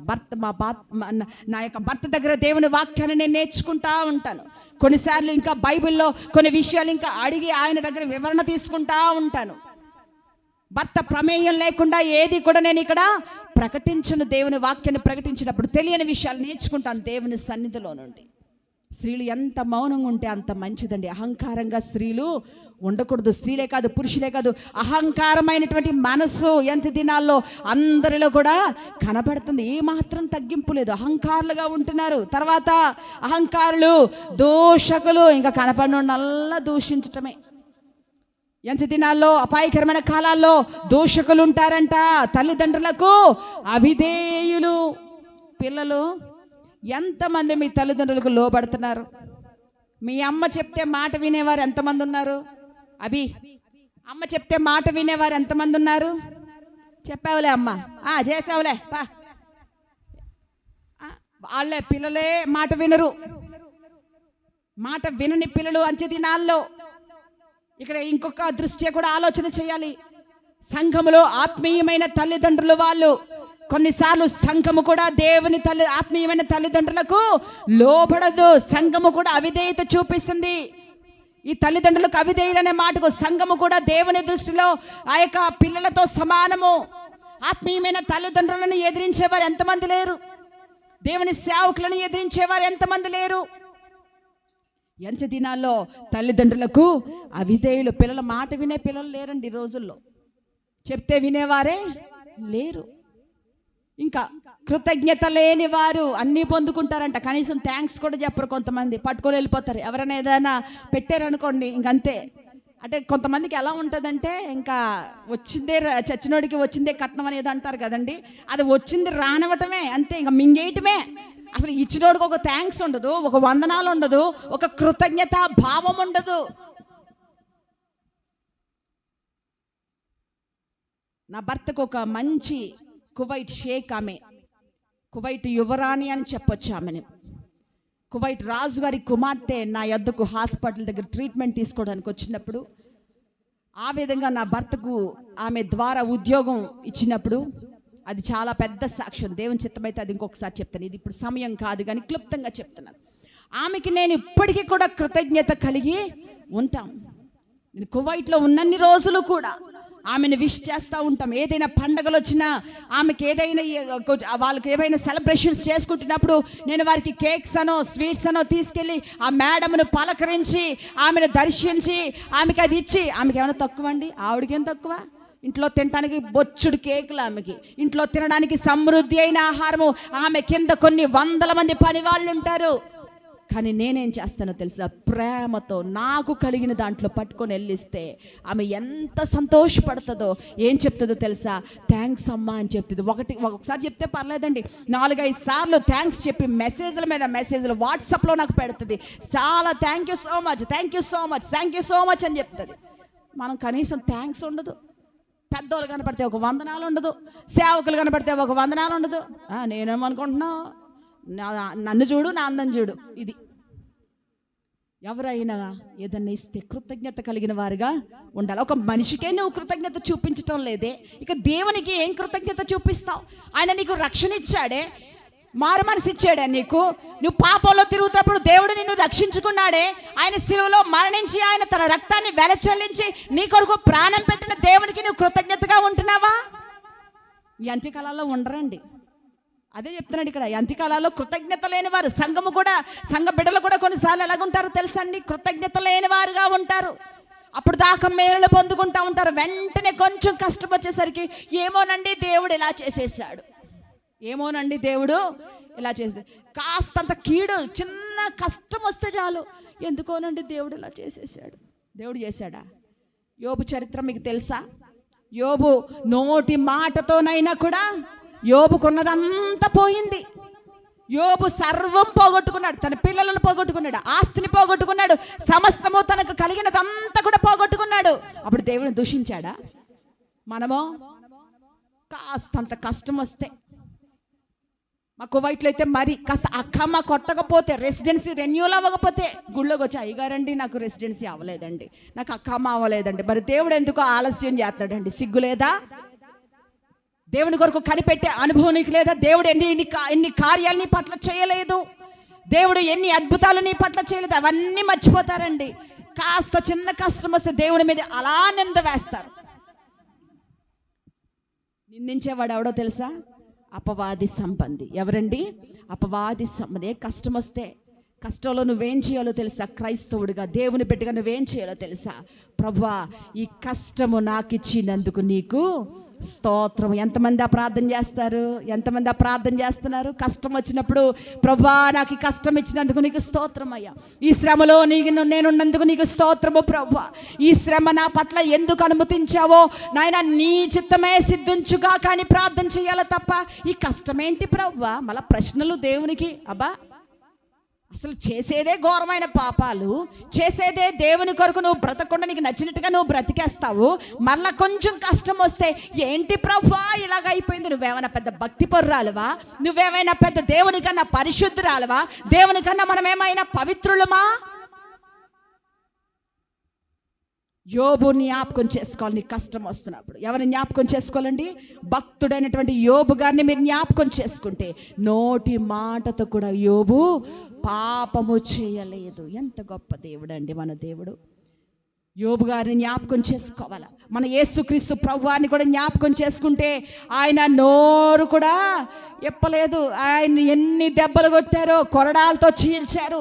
ఆయన తలకు ముండ్ల కిరీటం పెట్టారు, ఆయన కాళ్ళకు చేతులకు మేకులు సీరలు కొట్టారు, సిలువకు వ్రేలాడగట్టారు. ఎన్ని దెబ్బలు కొట్టారో ఆయనను. కొరడా దెబ్బలు ఒకసారి మనల్ని కొట్టించుకుంటే మనకు తెలుస్తుందండి ఆ బాధ కదండి. మనల్ని ఎవరైనా ఇలా పిలిచి లాగి లెంపకాయ కొడితేనే ఊరుకోం కదండి. కొరడా దెబ్బలు ఒకసారి కొట్టించుకుందామా? మనకు పడాలండి ఆ దెబ్బలు. ఎవరికి పడాలా? మనకు పడాలా దెబ్బలు, కొరడా దెబ్బలు. కొరడా ఇచ్చి ఈపు మీద చెల్లును కొడితే మన పాపాలకి మనమే శిక్ష అనుభవించిన వారం అవుతాం. కానీ ఆయన ఎంత ప్రేమ కలిగిన దేవుడు అంటే, మనల్ని కొట్టకుండా ఆయన సర్వలోక మానవాళి పాపపు ఆ కొరడా దెబ్బలన్నీ కూడా, ఆ పాపపు ఆ యొక్క ప్రాయశ్చిత్తము ఆయన చెల్లించాడు సిలువలో. ఎవరు చెల్లించారండి? ఆయన చెల్లించాడు. ఆయన మనకు పడాల్సిన దెబ్బలు, మనల్ని మనం తిట్టించుకోవాల్సినటువంటి తిట్లు అవి, మనకు పడాల్సినటువంటి శిక్ష ఆయనకు పడింది. కృతజ్ఞత కలిగిన వారంగా మనము ఉండాలి. కష్టం వచ్చినప్పుడు, ఇబ్బంది కలిగినప్పుడు దేవుని దూషించటం కాదు. కష్టం వచ్చినప్పుడు ఇరుగు పొరుగోళ్ళ ఇంటికి వెళ్ళిపోయి చెప్పుకోవటం కాదు. కష్టం వచ్చినప్పుడు నీకు చేతనైతే పోయి మందిరం దగ్గరుంటే మందిరంలో పడి ఏడువు. నీకు కష్టం వచ్చినప్పుడు నీ ఇంట్లో మోకరించి ప్రార్థన చెయ్యి. రహస్యంగా నీ తండ్రికి నువ్వు మొరపెట్టు, దేవుడు నీకు జవాబిస్తాడు. కొంతమందికి రహస్య ప్రార్థన ఉండదండి, వ్యక్తిగత ప్రార్థన ఉండదండి. గుళ్ళోకి వస్తే మాత్రం కాశీ నుండి కన్యాకుమారి దాకా ప్రార్థన చేస్తారు. పిఎం గారి నుండి ప్రైమ్ మినిస్టర్ గారిని మొదలుకొని మన మేడపళ్ళు అడుక్కునేవాడు దాకా ప్రార్థన చేస్తారు. గుళ్ళో ప్రార్థన ఇది. ఏంటి? వేషధారణ ప్రార్థన అంటారు దీన్ని. మత్తయి సువార్తలో ఉంటుంది 6వ అధ్యాయంలో, చూపించే సమయం లేదు. దేవుని పట్ల ఎలా ఉండాలంటే మనము కృతజ్ఞత కలిగిన వారంగా ఉండాలి. కానీ ఈ అంచె దినాల్లో కృతజ్ఞత లేదండి. సేవకులకు కృతజ్ఞత కలిగిన వారంగా ఉండాలా. దేవునికి మొదట నువ్వు కృతజ్ఞత కలిగిన దానిగా ఉంటే అందరికీ కృతజ్ఞత కలిగిన వాడిగా ఉంటావు. నువ్వు దేవుని పట్ల నీకు కృతజ్ఞత ఉండదు. దేవునికి ప్రార్థన చేస్తానే ఉంటావు, దేవుని దూషిస్తానే ఉంటావు. అందుకే కదా అంటాడు, ఈ నోటుతోనే యాకోబు పత్రికలు అంటాడు, ఇదే నోటుతో ఆశీర్వచనమును శాపవచనమును బయలువెళ్ళునా. అసలు ఆ యొక్క బావిలో నుండి నీళ్లు చేదుతాం కదండి, ఆ ఒక్క నూతులో నుండే ఆ యొక్క మంచి నీళ్ళు చేదు నీళ్లు వస్తాయండి? రావే. మరి మన నోరు అదే నోటితో మంచి మాట, అదే నోటితో హల్లెలూయా అంటావు, అదే నోటితో దేవునికి స్తోత్రం అంటావు, అదే నోటితో పరిశుద్ధుడని దేవుణ్ణి పొగుడుతావు, అదే నోటితో బండబూతులు తిడతావు, అదే నోటితో నీ ఇంటి వారిని శపిస్తావు, అదే నోటితో నీ ప్రక్క వారిని కూడా శపిస్తావు, అదే నోటితో అవసరమైతే సేవకులను కూడా దేవుణ్ణి కూడా దూషిస్తావు. దేవుని పిల్లలు అలా ఉంటే నీ ప్రార్థన దేవుడు వినడు. నోటిని కాచుకోవాలండి, నోటిని కాపాడుకోవాలా. యోబుని జ్ఞాపకం చేసుకోండి, యోబు గారిని, యేసుక్రీస్తు ప్రభువారిని జ్ఞాపకం చేసుకోండి. ఆయన పడ్డ కష్టాల్లో మనం ఒక కష్టం కూడా పడలేదు. ఎవరైనా యేసు ప్రభు గారు లాంటి శ్రమలు అనుభవించారా? ఎవరైనా ఉంటే చెప్పండి. యేసు ప్రభు వారు అనుభవించినటువంటి శ్రమలు ఎవరైనా భూమి మీద అనుభవించారా? యోబు గారిలాగా ఎవరైనా ఆయన సర్వం కోల్పోయాడు, ఆయనలా మీరు ఎవరైనా సర్వం కోల్పోయారా? బిడ్డలను కోల్పోయారా? ఆస్తిని కోల్పోయారా? అంతా కోల్పోయారా? చిన్న చిన్న కష్టాలకు ఏమంటే కష్టాలు రావండి. మరొక మీలో ఉన్నటువంటి ఆ దురభిప్రాయం కూడా తీసివేయాలని అనుకుంటున్నాను నేను.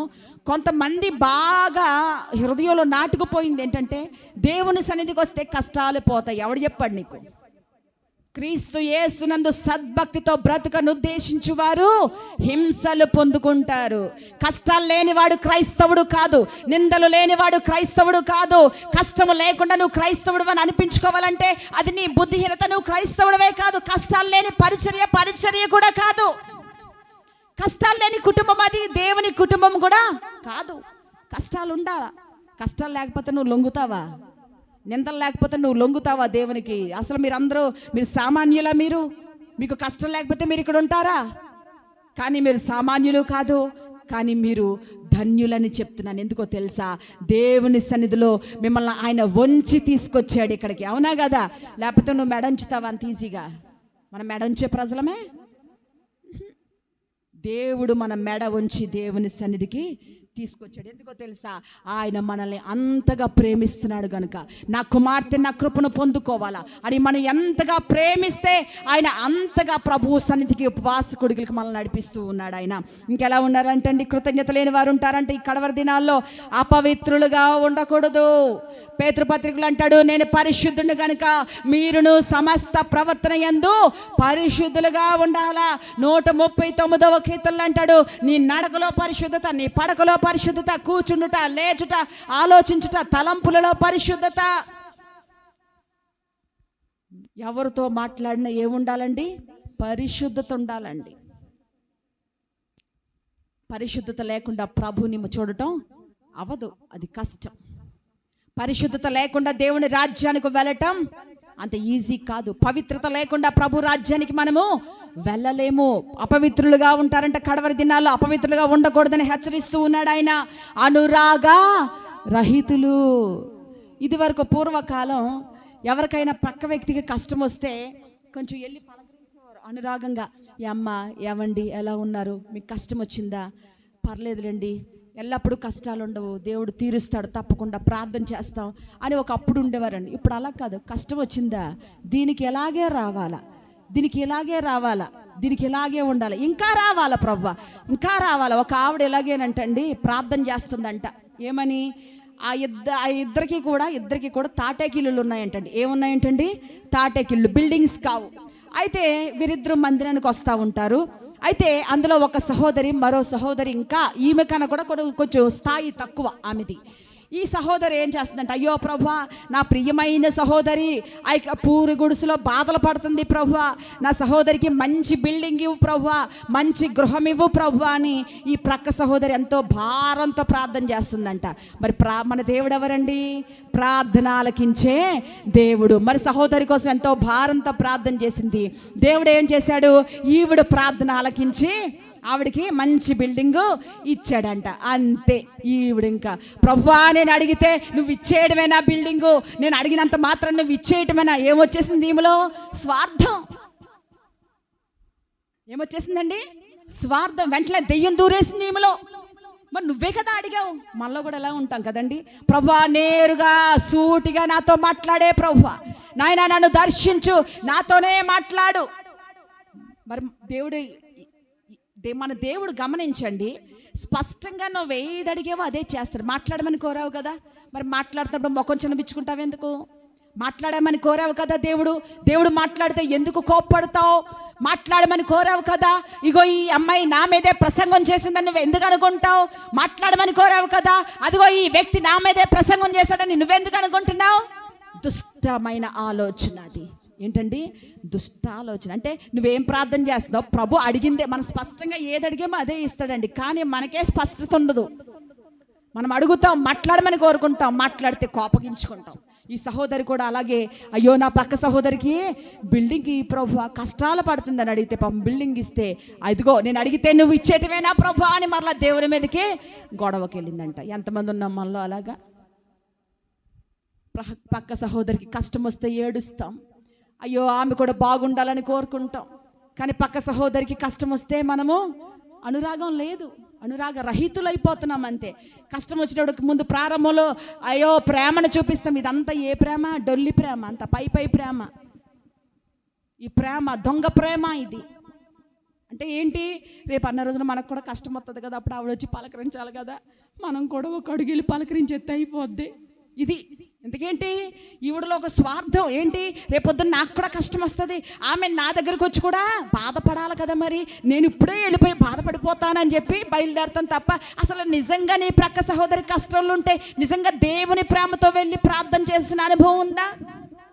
ఈ కడవరి దినాల్లో ఇలాంటి అనురాగ రహితులు ఉంటారంట. ఇంకెవరు ఉంటారు అనురాగ రహితులు? అతి ద్వేషులు ఉంటారంట. అంటే మామూలుగా ద్వేషించరంట, ఓవరాల్గా ఎక్కువైపోతారంట. ఇంకా చదవమ్మా. అపవాదకులు, నిందలు వేసేవారు ఉంటారంట. అజితేంద్రియులు, జీర్ణించుకోలేరు ఏ విషయాన్ని. కడవరి దినాలు, అంచె దినాలు ఇటువంటి ప్రజలు ఉంటారంట. క్రూరులు ఉంటారంట. భయంకరమైనటువంటి క్రూరత్వం మనం వింటున్నాము. మనిషిలో ఏం పెరిగిపోయిందండి? క్రూరత్వం పెరిగిపోయింది. అందుకే అంటాడు దేవుడు, అంటాడు ఏ మనుషుడు కూడా నమ్మదగిన వాడు కాదు. రాజులు నమ్ముకునేటకంటే, మనుషులు నమ్ముకునేటకంటే యెహోవాను ఆశ్రయించుట మేలు. చాలామంది ఈ వాక్యం చెప్తే ఏమనుకుంటారంటే, ఈ బాగానే చెప్తారు ఈ మాట, అయ్యా దేవుణ్ణి నమ్ముకున్నానండి, దేవుడిని. ఈలోగా ఈవిడ ఎక్కడో మోసపోయి వస్తుంది, ఎక్కడో డబ్బులు తీసుకుంటుంది, పక్క సహోదరు దగ్గర అప్పు తీసుకుంటుంది. ఇంకా ఆ అప్పు తీరలేదు అనుకోండి, ఇంకా ఆవిడ మీద చూడాలన్నమాట. ఇంకా భయంకరమైనటువంటి క్రూరత్వాన్ని వెళ్ళగొక్కుతుంది అన్నమాట. క్రూరులు, ఎంత భయంకరమైనటువంటి క్రూరులు ఉంటారంట ఈ కడవరి దినాలు. ఇంకా సజ్జన ద్వేషులు, మంచివారిని ద్వేషించేవారు కడవరి దినాల్లో ఉంటారంట. దేవుని సేవకులను ద్వేషించేవారు కడవరి దినాల్లో ఉంటారంట. ఎప్పుడైనా వేరే సహోదరు వచ్చి, అయ్యో ఈ పాస్టర్ ఇలా చేస్తున్నాడు, ఈ పాస్టర్ ఇలా చేస్తుంది, ఈ పరిచర్య ఇలా జరుగుతుందని దూషిస్తున్నప్పుడు నువ్వేం చేయాలి? తప్పు, అది మన పని కాదు. దేవుడు చూస్తున్నాడు ప్రతిదీ కూడా. దైవజనుడు ఏం చేస్తున్నాడు మనకు అవసరం లేదు, దేవుడే చూసుకుంటాడని ఎప్పుడన్నా అన్నావా? అవును పాస్టర్ గారు ఏంటి అలా చేస్తున్నాడు, వీళ్ళమ్మ ఏంటి అలా చేస్తుంది, అయ్యో సంఘం ఏంటి అలా చేస్తుంది, ఆవిడేంటి ఎలా చేస్తుంది, నీకెందుకంటే ఒకడికి తీర్పు తెచ్చొద్దని దేవుని వాక్యం చెప్పింది. నీ బతుకు సరి చేసుకోవడానికే నీకు సమయం లేదే, పక్కోడు బతుకు కోసం నీకెందుకు అసలు పక్కోడు గురించి? నువ్వు పక్కోడు గురించి మాట్లాడుతున్నావంటే నువ్వు అపవిత్రురాలుగా మారిపోతున్నావు అని అర్థం. దేవుని పరిశుద్ధతను నువ్వు పోగొట్టుకుంటున్నావు. అసలు ఇద్దరు వ్యక్తులు కలిస్తే మీరు మాట్లాడుకోవాల్సిన మాటలు ఏంటో తెలుసా? దేవుని గురించి మాట్లాడుకోవడం తప్ప మూడో వ్యక్తి గురించి మాట్లాడుకోవడానికి లేదు. ఒకవేళ మాట్లాడుకుంటే ఆ వ్యక్తుల గురించి మాట్లాడుకొని అవసరమైతే ఆ వ్యక్తుల గురించి మనం ప్రార్థించే వారంగా ఉండాలి. వారి రక్షణ పొందుకునేలా వారి కొరకు వారి రక్షణార్థం మనం ప్రార్థించాలి తప్ప వారి గురించి చెడుగా చెప్పుకుంటూ లేని పని హృదయంలో పెట్టుకోకూడదు. ఈ కడవరి దినాల్లో ఎవరుంటారంటండి? సజ్జన ద్వేషులు, ఇంకా ద్రోహులు, ఒకరినొకరు ద్రోహం చేసుకునేవారు, ద్రోహం చేసుకుంటూ ఉంటారు. చెప్పాను కదండి ఇందాక సజ్జన ద్వేషులు, దానికి ముందు క్రూరుల గురించి చెప్పాను కదా. భయంకరమైనటువంటి ఈ దినాల్లో ద్రోహులు ఉంటారంట. ప్రక్క సహోదరిని నమ్ముకుంటారు, అప్పు తీసుకుంటారు, ఆమె ఇవ్వకపోతే ఆమె మీద ఏం చేస్తారు? ఆమె మీద ద్రోహంగా అసలు నేను పక్క సహోదరుని నమ్ముకోమని చెప్పింది ఎవరు? దేవుడేం చెప్పాడు? సచివతమ్మ గారిని నమ్ముకోని రత్నమ్మ గారికి చెప్పాడా దేవుడు? లేదే. లేకపోతే హెప్సిబా సరోజనమ్మ గారిని కానీ బేబమ్మ గారిని కానీ నమ్ముకోమని నీకు దేవుడు చెప్పాడా? లేదే. ఎవరిని నమ్ముకోవాలి మనము? ఎవరిని నమ్ముకోవాలి? దేవుణ్ణి నమ్ముకోవాలి. దేవుణ్ణి నమ్ముకోకుండా పక్క సహోదరుని నమ్ముకొని, అయ్యా ఈవిడిని నమ్ముకున్నానండి, ఈవిడ నాకు అన్యాయం చేసిందంటే అది తప్పే కదా. అసలు నేను నమ్ముకోమని దేవుని వాక్యంలో ఏమి ఒక మనిషిని నమ్ముకోమని దేవుని వాక్యం చెప్పడం లేదే. దేవుడిని నమ్ముకోమని చెప్పినప్పుడు నువ్వు ఎవరినో నమ్ముకొని వచ్చి వాడి వల్ల మోసపోయాను, ఈమె వల్ల మోసపోయానంటే అది ఎంత తప్పు. ద్రోహం చేసినట్టు. అది ద్రోహులు ఉంటారంట. ఇంకా మూర్ఖులు. ఈ మూర్ఖులు అనే మాటకు అర్థం చెప్తున్నాను చూడండి. అంటే అది తప్పు చేయకూడదని వారికి తెలుసు, కానీ అదే చేస్తారు. మూర్ఖుని యొక్క స్వభావం ఏంటో తెలుసా? భక్తి చెయ్యాలని వాడికి తెలుసు, కానీ భక్తి చెయ్యడు. అది తప్పని తెలుసు, దాని జోలికి వెళ్తాడు. మళ్ళా అది పాపం అని తెలుసు, అక్కడికే వెళ్తాడు. దాన్ని ఏమంటారు తెలుసా? మూర్ఖత్వం. దాన్ని ఏమంటారండి? మూర్ఖత్వం. సేవకులను ఎదిరించకూడదని నీకు తెలుసు, కానీ ఎదురు తిరుగుతున్నావంటే నువ్వు మూర్ఖుడివి. అంటే మూర్ఖుడి వీపునకు ఏం తగులుతాయంటండి? దెబ్బలు తగులుతాయంట. ఎవరు కొడతారు? సేవకుడు కొట్టడు, సంఘం కొట్టదు, ఎవరు కొట్టరు, దేవుడే కొట్టాడు. దేవుడు కొట్టాడు అనుకోండి, ఇంకా తిరిగి లేవడు. అందుకే మూర్ఖులకి ఎప్పుడు కూడా ఆ పిల్లలను పోగొట్టుకున్న ఎలుగు బంటినైనా ఎదుర్కోవచ్చు గంట, కానీ మూర్ఖుడిని మాత్రం ఎదుర్కోకూడదు. మూర్ఖుడికి ఎవరైనా ఎదురు మాట్లాడొచ్చా? మాట్లాడకూడదు. మనం ఏం చేయాలా? మూర్ఖుడికి దెబ్బలు పడాలంటే, బుద్ధి రావాలంటే ఏం చేయాలా? ప్రభు సన్నిధిలో వాడి పేరెత్తి ప్రార్థన చేయాలా. నువ్వు ఎలాగా? ఆడెదురుగుండానా? కాదే. ఎదురుగుండా ప్రార్థన చేసావనుకో నీకు అయిపోద్ది. నీకు మూర్ఖుడున్నారు అయిపోద్ది నీకు. దీనికి జ్ఞానం అంటారు దీన్నే. ఒకవేళ మూర్ఖత్వంగా ఉన్న వారి కొరకు నువ్వేం చేయాలా? రహస్యంగా ప్రార్థన చేయాలా. ఆ మూర్ఖుడిని నశించిపోవాలని చేస్తారు కొంతమంది. దేవుడేమో ప్రేమస్వరూపి, దేవుడేమో అందరూ అంతటా మారు మనసు పొందాలని దేవుని ఉద్దేశమై ఉంటే మనం ఏం చేస్తాం తెలుసా? మూర్ఖుడు, ప్రభు వీడికి దెబ్బలు గట్టిగా కొట్టినాయన, వీడు నాయన పోతే బాగుండు అనేవాళ్ళు చాలామంది. దేవుడేమని కోరుకుంటున్నాడు? దేవుడేమో అందరూ మారు మనసు పొందాలని కోరుకుంటు. ఎవరైనా చావు కోరుకుంటారండి? కోరుకోవచ్చా దేవుని పిల్లలు? మూర్ఖుడి కోసం ప్రభు సన్నిధిలో మనం ఏం చేయాలి? ప్రార్థన చేయాలి. ప్రభువా ఈ వ్యక్తికి రక్షణ దయచేయండి. మూర్ఖుడిగా ప్రవర్తిస్తున్నారు, మూర్ఖురాలుగా ప్రవర్తిస్తుంది ప్రభువా. అందుకే కదా అంటాడు సామెతల గ్రంథం 14, జ్ఞానవంతురాలు తన ఇల్లు కట్టుకుంటుంది, మూర్ఖురాలు తన ఇల్లు ఓడబెరుగుతుంది. మూర్ఖురాలంటే తనకు అన్నీ తెలుసు. కొంతమంది స్త్రీలు ఉంటారండి, ఏ మాత్రం సహించుకోరు. బిడ్డల కొరకు కొంచెం కష్టం వస్తే ఆగలేరు, మూర్ఖంగా రివర్స్ అయిపోతారు, మూర్ఖులుగా ప్రవర్తిస్తారు. కుటుంబంలో భర్త మీద ఊరికనే రివర్స్ అయిపోతారు, కుటుంబాన్ని పిక్కుంటారు వాళ్ళే. మూర్ఖురాలు తన చేతులతో తన ఇల్లు తనే ఓడబెరుక్కుంటుందంట.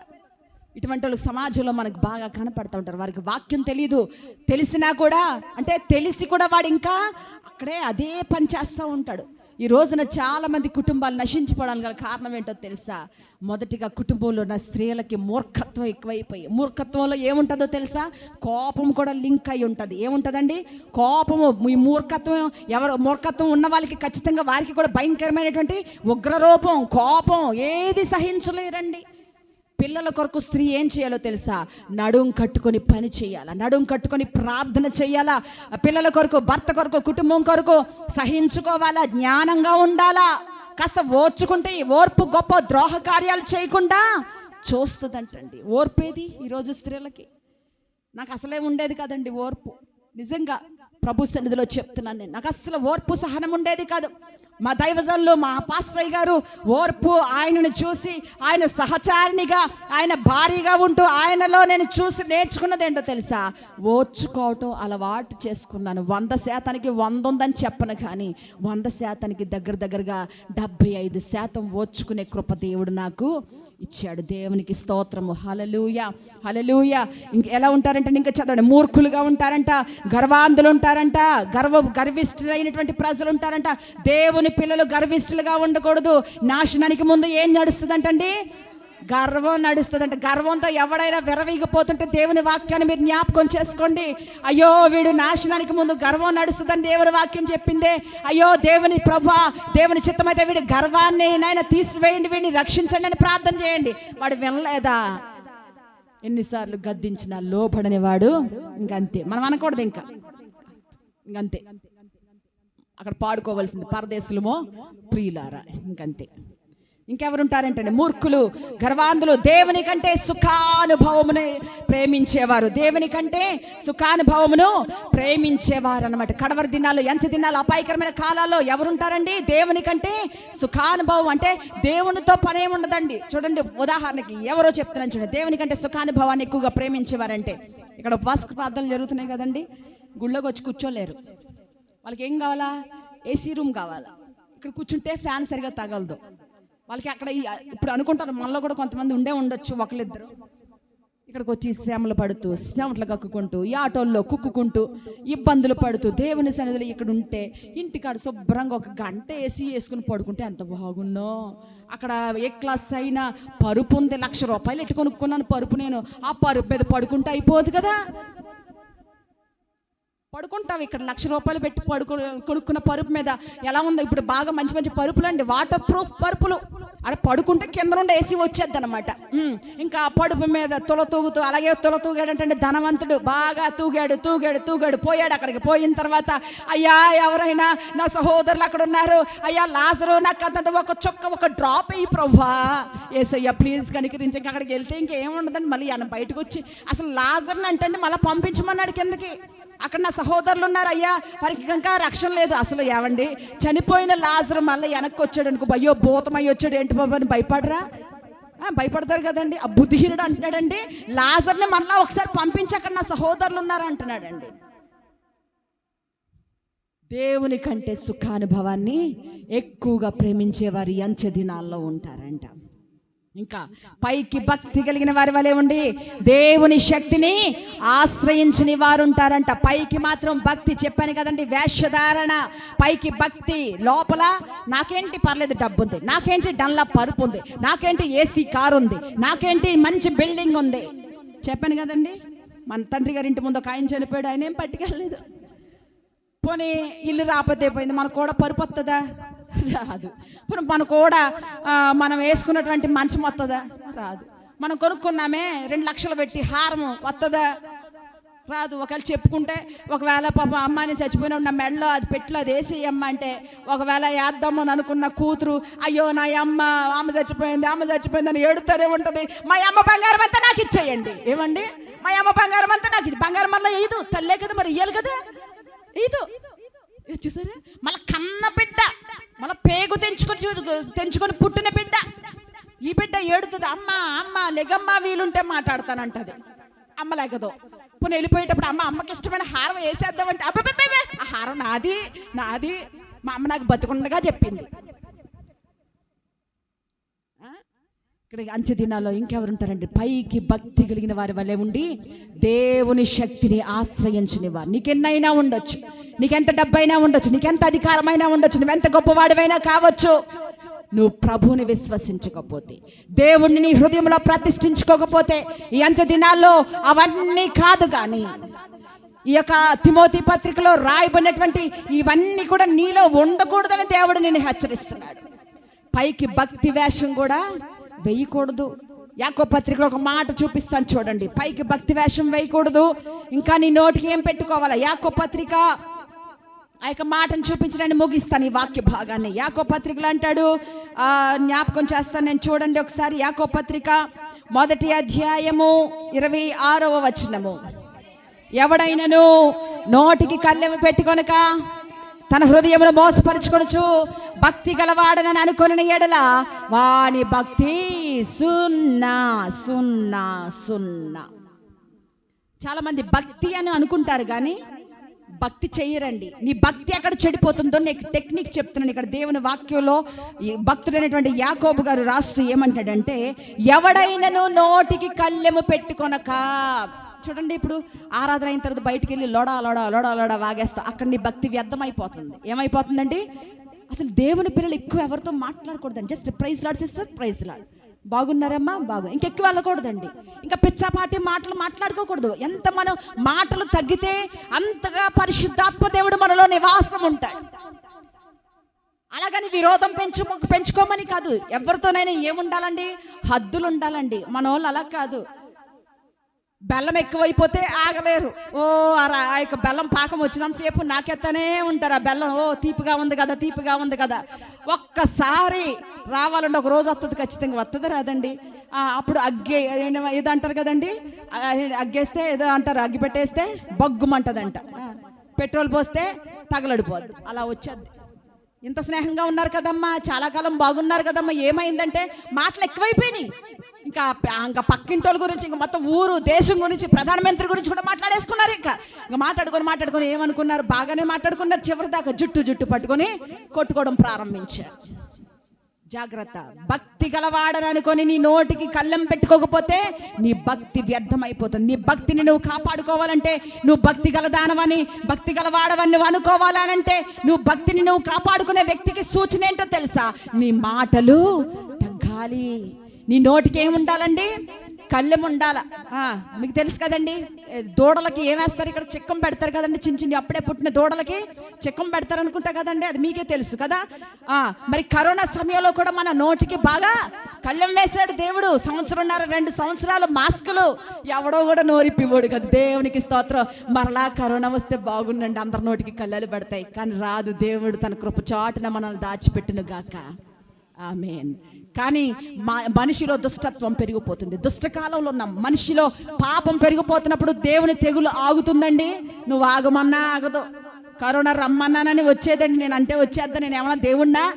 రాదు. ఒకవేళ మన పాప భారం భూమికి ఎక్కువైపోయింది అనుకోండి, భూమి మీద మన పాప భారం అంత ఎక్కువైపోయింది అనుకోండి, నువ్వు చేస్తున్న దుర్మార్గ క్రియలు ఎక్కువైపోయింది అనుకో. అందుకే ప్రసంగిలు అంటాడు, అధికముగా దుర్మార్గుడు అయి ఉండకము, అధికముగా దుర్మార్గ పనులు చేయకు. ఒకవేళ అలా చేస్తే నీ కాలానికంటే కూడా ముందుగా వెళ్ళిపోతావు. అంటే 80 సంవత్సరాలు బతికే నువ్వు 40కే పరదేశులమో ప్రియులారా. అధికంగా దుర్మార్గ పనులు చేయకూడదు. నోటికి ఏం పెట్టుకోవాలండి? కళ్ళెం పెట్టుకోవాలా. ప్రక్కింటి వారితో కూడా మాటికి నీ పొరుగు వాని ఇంటికి వెళ్ళొద్దని దేవుని వాక్యం సార్. మాట్లాడితే ఒకటి ఉందండి, అది అత్త మాటలు అందరికి ఎక్కుతుంది దిగుతుంది. ఏంటంటే అది అలా ఉండకూడదు. దేవుని పిల్లలు మాటికి పక్కోడి ఇంటికి వెళ్ళకూడదు. ఎక్కి దిగం ఎక్కడం దిగటం అలా ఉండకూడదండి. దేవుని పిల్లలు ఎవరింట్లో వాళ్ళే ఉండాలా, ఎవరింట్లో వాళ్ళే కాపురాలు చేసుకోవాలా. పక్కోడి ఇంట్లోకి వెళ్ళి కాపురం చేస్తే దేవుడు ఉతికేస్తాడు ఒకరోజు. దేవుని పిల్లలు మాటికి పొరుగువాని ఇంటికి వెళ్ళకూడదు. మాటికి నీ పొరుగువానితో మాట్లాడకూడదు. పక్కింటి ఆయనతో మాట్లాడకూడదు. ఈ ఇంటి ఇల్లాలు పక్కింటి భర్తతో నీకు పని ఏంటమ్మా? పక్కింటి భార్యతో నీకు పనేంటి? ఇంట్లో భార్యతో సరిగా మాట్లాడు, కానీ పక్కింటి ఆవిడ భార్యతో ఎంత అందంగా మాట్లాడుతాడో ఈ సహోదరుడు. సిగ్గులేదా? దేవుని పిల్లలకు అది తగదు. మన నోటికి కళ్ళెం పెట్టుకోవాలి. దేవుని ఎదుట నువ్వు భక్తి చేస్తున్నావు అనే దానికి సూచన ఏంటో తెలుసా? ఎవడైనాను తన నోటికి కళ్ళెం పెట్టుకొనుక నేను భక్తి కలవాడనని అనుకుంటే నీ భక్తిని నువ్వు మోసం చేసుకుంటున్నావు. నిన్ను నువ్వే మోసం చేసుకుంటున్నావు. నువ్వు భక్తి పరుడవు కాదు. మీకు ఒక టెక్నిక్ చెప్తున్నాను చూడండి. ఎవరైనా మీతో ఎక్కువగా మాట్లాడుతున్నారు అంటే కనుక మీరు దూరంగా వెళ్ళిపోండి. వీలైనంత మట్టికి వారి నుండి దూరంగా పారిపోవడానికి ప్రయత్నం చేయండి. ఎక్కువ మాట్లాడకండి. ఎక్కువ మాటల్లో, విస్తారమైన మాటల్లో ఏముంటుందండి? దోషం ఉంటుందంట. అందుకే అంటున్నాడు చివరిగా, నేను మాట చెప్పి ముగిసిన, ఎవడైనాను నోటికి కళ్ళెం పెట్టుకోకుండా తన భక్తి గలవాడిని అనుకుంటే వాని భక్తి వ్యర్థమే. కడవరి దినాల్లో మనం ఇలా ఉండకూడదని దేవుడు మనల్ని సూటిగా హెచ్చరిస్తున్నాడు. అంతే దినాల్లో జ్ఞానం కలిగి, ప్రార్థన కలిగి, మన నోటిని కాచుకుంటూ మూర్ఖులుగా కాకుండా, కృతజ్ఞత లేని వారిగా కాకుండా, అనురాగరహితులుగా కాకుండా, స్వార్థ ప్రియులుగా, ధనాపేక్షులుగా కాకుండా, పైకి భక్తి కలిగిన వారి వలె ఉండి దేవుని శక్తిని ఆశ్రయించకుండా ఉన్నట్లయితే అలా ఉండకూడదని దేవుడు హెచ్చరిస్తున్నాడు.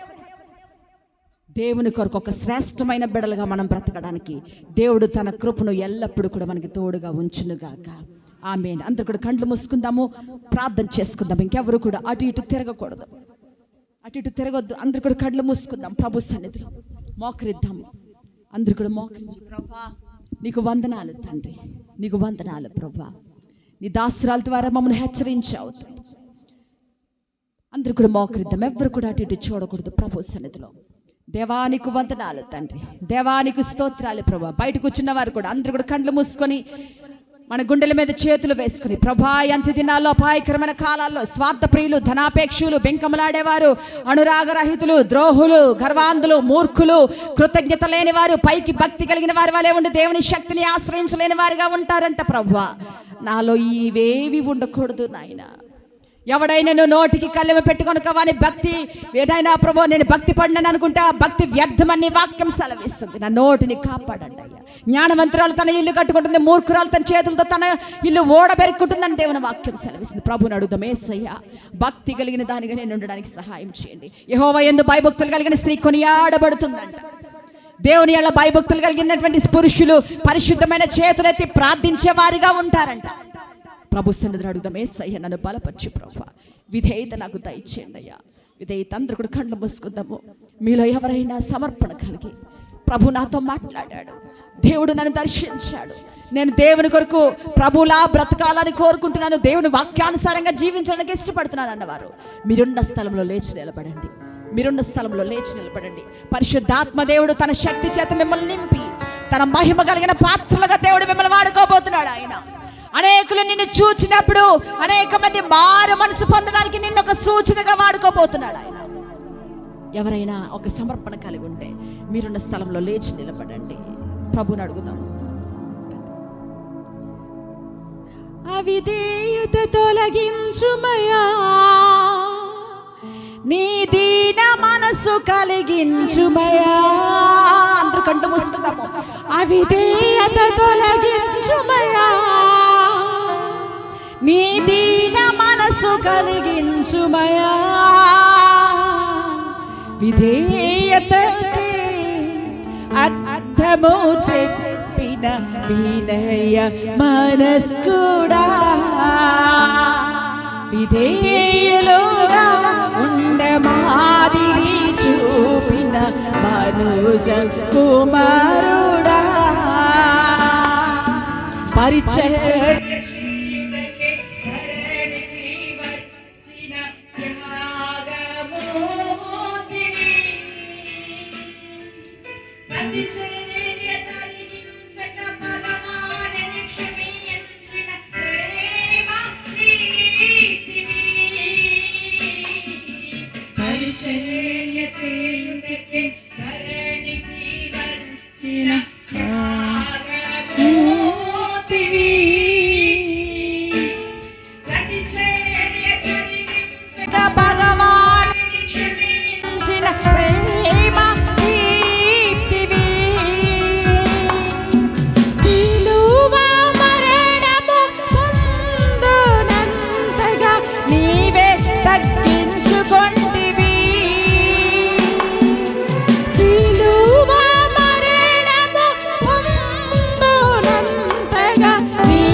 అధికముగా హెచ్చింపబడితివి,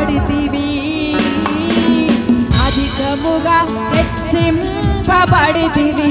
కన్నీటితో అవిధేయత తొలగించుమయా,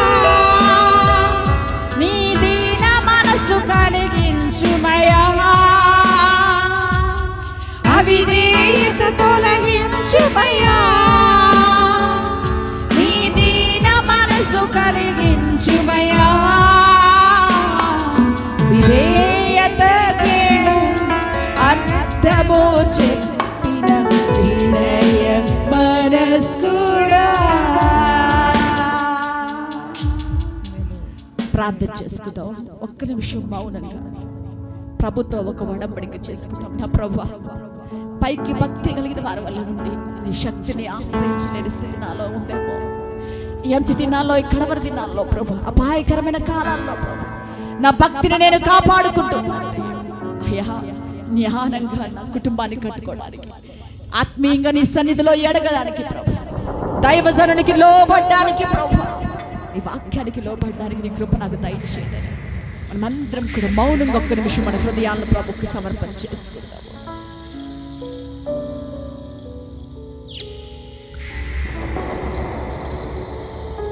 మహాగణుడానికి స్తోత్రాలు ప్రభు, సర్వశక్తిమంతుడానికి స్తోత్రాలు. విత్తబడిన వాక్యము నాయనా, మీరు నా నోట ఉంచిన మాటలు ప్రభు, అయ్యా నా సొంత ఆలోచనతో నేను ఏది మాట్లాడలేదు ప్రభా. వీరి హృదయాల్లో విత్తనము ఫలించాలి ప్రభు. మంచి నేలను పడిన విత్తనము వలె ఆ విత్తనము వాళ్ళు ఫలించి ప్రభు ఆత్మీయంగా బిడ్డలు నాయన ఎదగడానికి కృప దయచేయండి తండ్రి. ఈ ఆత్మతో ప్రతి బిడ్డను మండించండి. ఈ వాక్యం విని వారి హృదయాలు సిద్ధపరచుకొని నీ సన్నిధిలో లేచి నిలబడిన ప్రతి బిడ్డను మీరు బలంగా మీరు వాడుకోమని ప్రార్థిస్తున్నాము. ప్రార్థనాత్మతో వారిని నింపమని ప్రార్థిస్తున్నాము ప్రభు. వారి కుటుంబాలను కట్టుకోవడానికి సంఘానికి ఆశీర్వాదకరంగా వారిని మార్చమని ప్రార్థిస్తున్నాము. ఆశగల ప్రాణాన్ని తృప్తిపరిచేయాలి. బిడ్డలు మీ చేతులకు అప్పగించుకుని ఈ దాసరాలనైనా నన్ను కూడా ఒకసారి జ్ఞాపకం చేసుకుని సమస్తమైన మహిమ మీకే చెల్లిస్తూ నీ రాకడ ఆలస్యమైతే మరలా మేమందరం కలుసుకునే పర్యంతము నీ కృప చాటున మమ్మల్ని భద్రపరచు. త్వరగా రానయ్యున్న యేసుక్రీస్తు వారి పేరిట ఈ ప్రార్థన అడిగి వేడుకొనుచున్నాను తండ్రి. ఆమేన్, ఆమేన్, ఆమేన్.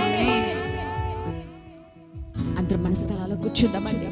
నేను ఒక చిన్న మాట చెప్పి నేను నా స్థలానికి వెళ్ళి కూర్చుంటాను. మీ అందరికీ కూడా దైవజనులకు ప్రత్యేకమైన వందనాలు. సాగర్ బాబుకి తన భార్యకు కూడా ప్రత్యేకమైన వందనాలు. మీ అందరికీ కూడా నా హృదయపూర్వక వందనాలు. మిమ్మల్ని ఎవరిని దూషించి కానీ ద్వేషించి కానీ నేను ఈ మాటలు చెప్పలేదు. ఒకవేళ మీకు ఎవరినైనా నేను బాధ పెట్టినట్లు మీకు అనిపిస్తే దేవుని వాక్యాన్నే బోధించాను. మీ హృదయాలను గాయపెడితే మనస్ఫూర్తిగా నన్ను క్షమించమని దేవుని సన్నిధిలో కోరుకుంటూ దేవుని దాసరాలుగా మళ్ళా దేవుని చిత్తమైతే మరొకసారి కలుసుకుందాము. మీ అందరికీ ప్రత్యేకమైన వందనాలు.